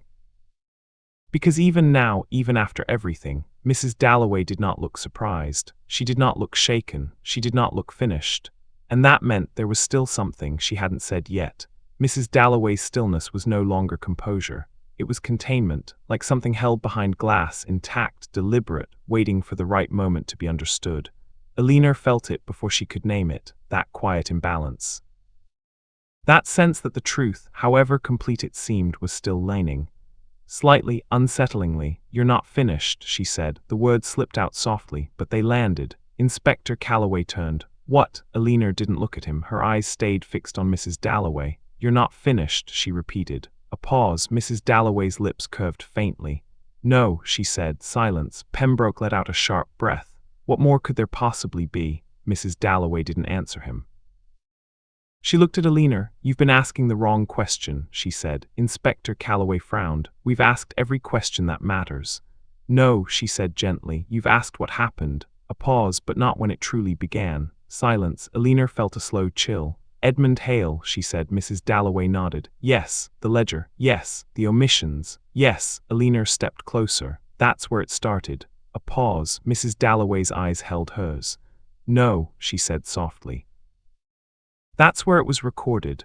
Silence. Inspector Calloway's voice lowered. "Then where did it begin?" Mrs. Dalloway didn't answer immediately. Instead, she turned slowly toward the shelves, toward the oldest section, the one no one had touched, the one that smelled faintly of damp paper and time, and then she spoke. "It began," she said, "with a decision no one remembers making." Silence. Pembroke shook his head. "That's meaningless." "No," Alina said quietly, "it's not." All eyes turned to her. Because she felt it now. That deeper layer, the one beneath the ledger, beneath the names, beneath the omissions. "The village," she said slowly. Mrs. Dalloway's gaze softened. "Yes." Alina's breath tightened. "It wasn't just recorded." A pause. "It was shaped." Silence. Inspector Calloway's voice was low. "By Hale." "Yes," Mrs. Dalloway said, "and after him," she glanced at Pembroke. "By others." Silence. Pembroke looked away. Alina felt it settle. "The ledger wasn't just a record of wrongdoing," she said. "It was a map of influence." Mrs. Dalloway smiled faintly. "Very good." Inspector Calloway's tone sharpened. "And Arthur," Alina swallowed. "He saw it." A pause. "He understood what it meant." Mrs. Dalloway nodded. "Yes, and that's why he couldn't let it continue." Silence. Pembroke's voice was tight. "He overstepped." Alina turned to him. "No," she said. "He corrected." Silence, because now the roles had shifted. Arthur wasn't exposing secrets. He was restoring something that had been altered, quietly, over time. Inspector Calloway stepped forward. "So let's be clear," he said. "You gave Pembroke the poison. Yes, you removed the ledger. Yes, you orchestrated the meeting. Yes, and you knew someone might die." A pause. Mrs. Dalloway met his gaze. Yes. Silence. Alina felt it again, that imbalance, that missing piece. "You said it began before the ledger," she said. Mrs. Dalloway nodded. "Yes, before Hale. Yes." Then what was it? A long pause, longer than any before, and when she spoke, her voice was quieter, almost distant. "It was a story," she said. Silence. Pembroke frowned. "A story?" Mrs. Dalloway nodded faintly. "Yes, a version of the village that everyone agreed to believe." Alina felt her breath slow. "A lie," she said. Mrs. Dalloway shook her head. "No." A pause, a comfort. Silence. Inspector Calloway's voice was firm. "And the ledger?" Mrs. Dalloway's eyes returned to him. Was the truth beneath it? A pause, and tonight, she glanced at Arthur. The two finally met. Silence, because now it wasn't just about crime, or guilt, or even justice. It was about what people chose to believe, and what happened when that belief broke. Alina's voice trembled slightly. "You didn't just want the truth," she said. Mrs. Dalloway looked at her. "No." A pause. "I wanted it to survive." Silence. Inspector Calloway's tone hardened. "At any cost?" A pause. Mrs. Dalloway didn't answer immediately. Then, "Yes." The word settled like stone, because now there was no ambiguity left, no uncertainty, no illusion. Inspector Calloway stepped forward. "That's not justice." Mrs. Dalloway tilted her head slightly. "No," she said, "it's consequence." Silence. Alina felt the weight of it, because this wasn't something that ended cleanly. There was no neat resolution, no simple answer, just choices, and the cost of them. Outside, the wind moved again. The village remained still. Listening, waiting, Inspector Calloway reached for Pembroke. "Mr. Pembroke," he said, but before he could finish, Mrs. Dalloway spoke again. "One last time, there is one thing you still haven't asked." Silence. The room froze, because they all knew whatever this was, it mattered. Inspector Calloway's voice was low. "What?" Mrs. Dalloway looked at Alina. Not the inspector, not Pembroke, only her. And then very quietly she asked, "Who gave the ledger to me?" The question did not feel like a twist. It felt like something that had been waiting patiently, quietly since the very beginning. "Who gave the ledger to me?" No one answered, because no one had asked it, not properly, not deeply enough. Alina felt it settle into her thoughts like a key turning in a lock, because suddenly this wasn't about Pembroke taking it, or Hale writing it, or Arthur exposing it. It was about transfer. "How did it come to you?" she whispered. Mrs. Dalloway watched her, not with approval this time, not with amusement, but with something closer to recognition. "Yes," she said softly. Inspector Calloway frowned. "You said Pembroke acquired it." "He did," Mrs. Dalloway replied, "and you said Hale created it." "Yes." "Then what's left?" Silence. Alina's breath tightened. "Ownership isn't the same as possession," she said slowly. Mrs. Dalloway's eyes didn't leave hers. "No," she said, "it is." Pembroke shifted impatiently. "This is pointless." "No," Alina said. All eyes turned to her again. "It is." A pause, because whoever gave it to her, her voice dropped, chose her. Silence. Inspector Calloway's gaze sharpened. "Why?" Alina swallowed. "Because they trusted her." A pause, or needed her. Mrs. Dalloway inclined her head slightly. "Better." The word sent a quiet chill through the room. Inspector Calloway stepped closer. "Who gave it to you?" A long pause, longer than any before.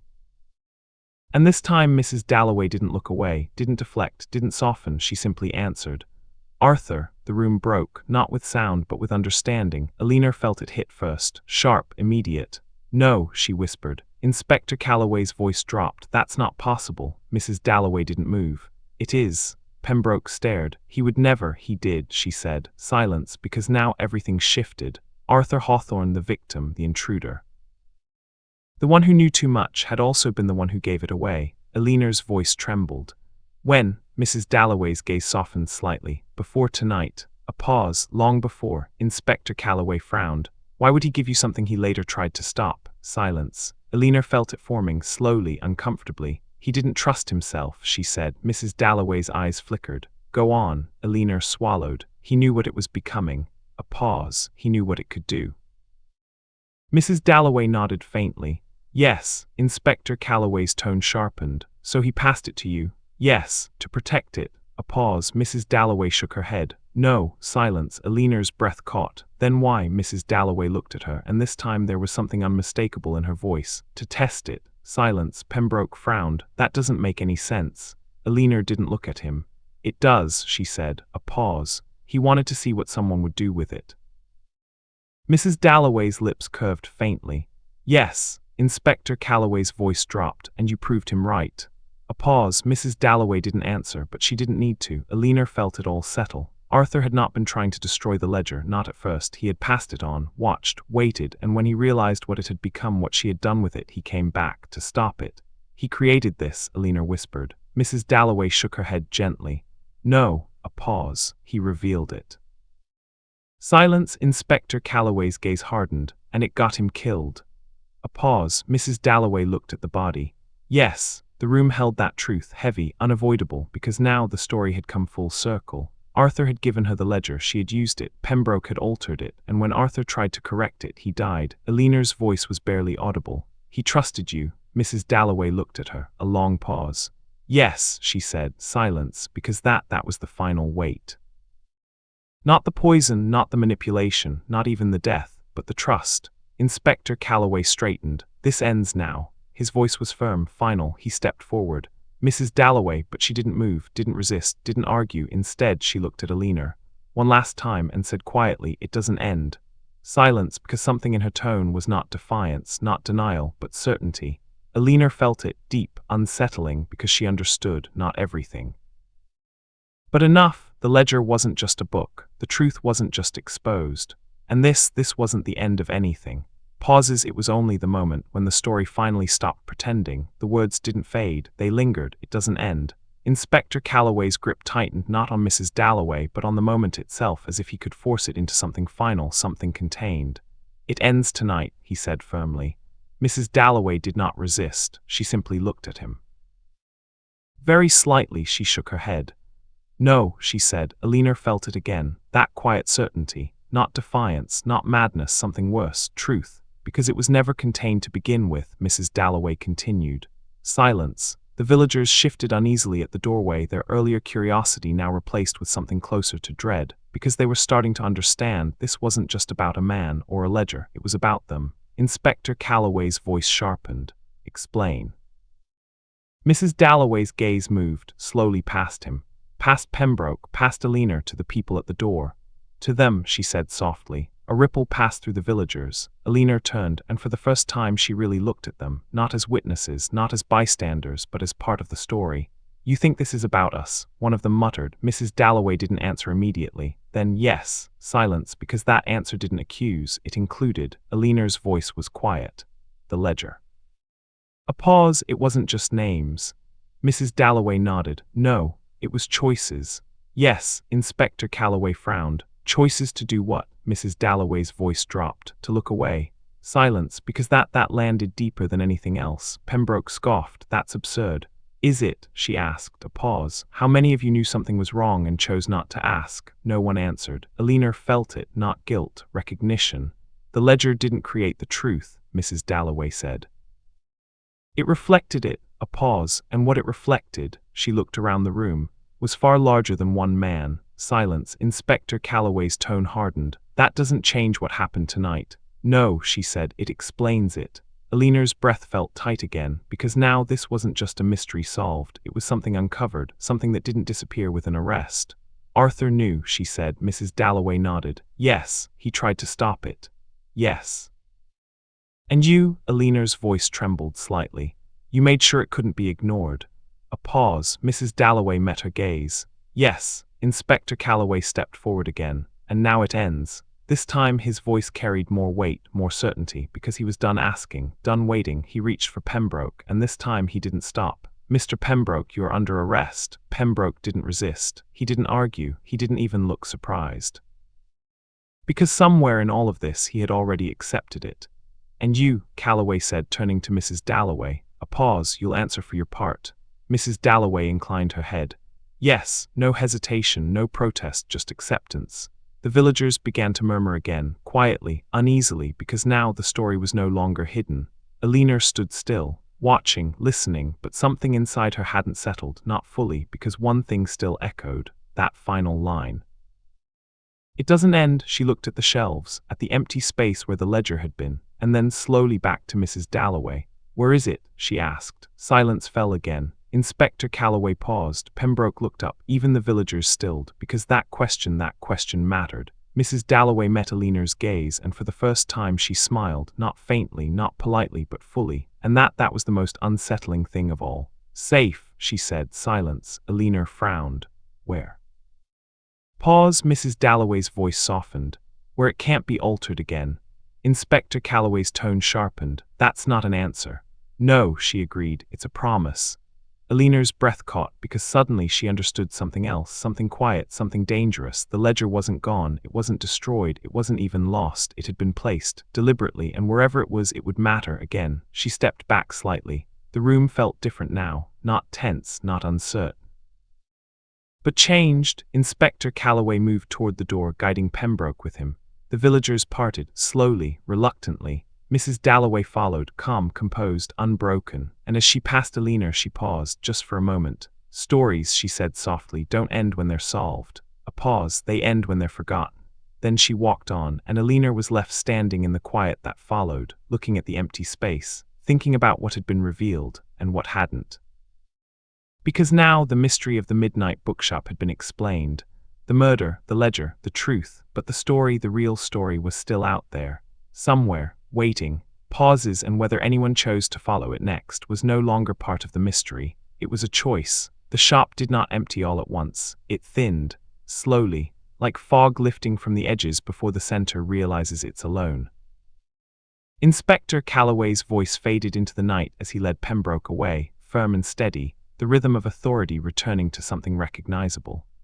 The villagers followed in murmurs, low, unsettled, incomplete. They would talk, of course they would, but not in the way they had before. Alina remained where she was, between the shelves, between the spaces where everything had unfolded, and the silence that followed was not the same silence as before. It wasn't waiting, it was aware. She exhaled slowly. The scent of old paper returned. Dust, ink, wood, all the familiar things, and yet nothing felt the same. The body was still there, Arthur Hawthorne, no longer part of the conversation, but somehow still at the center of it. Alina stepped closer, carefully, quietly, as if the room itself might object. You knew, she murmured, not to anyone present, not to anyone listening. To him, her eyes moved to his hand again, that slight curl, that unfinished motion. You knew what it would become, she added, and suddenly that moment returned. Not as memory, but as understanding. He hadn't just come to stop something, he had come to confirm it. Alina straightened slightly. The ledger, the omissions, the names that were missing, and the one that had been spoken. Mrs. Dalloway, she turned slowly. The counter still held the faint rings of the cups, ghosts of presence, proof of stillness. But something else was there now, something she hadn't noticed before, a faint line. Just beneath the edge, almost invisible. She stepped closer, ran her fingers along the wood and felt it, a seam. Pauses, her breath caught. No, the word slipped out before she could stop it, because she knew this shop, every shelf, every board, every hidden compartment. Except this, her fingers pressed gently. Nothing. She tried again, a little firmer, a soft click. The sound was almost too quiet to hear, but it was enough. The panel shifted, just slightly, revealing a narrow space. Hidden. Deliberate, and inside, a book. Not old, not worn, but familiar. Her breath stopped, because she recognized it instantly. First editions of forgotten tales. The same one, the same spine, the same binding, but this one was intact, untouched, whole. Alina's hands trembled slightly as she lifted it. Slowly, carefully, as if it might disappear, as if it might not be real. The ledger, not gone, not hidden elsewhere. Here, the entire time, her heart began to race. Because that meant everything Mrs. Dalloway had said was only part of it. She moved it, Alina whispered, not to anyone but to the truth itself. She never took it away. A pause. She just moved it closer.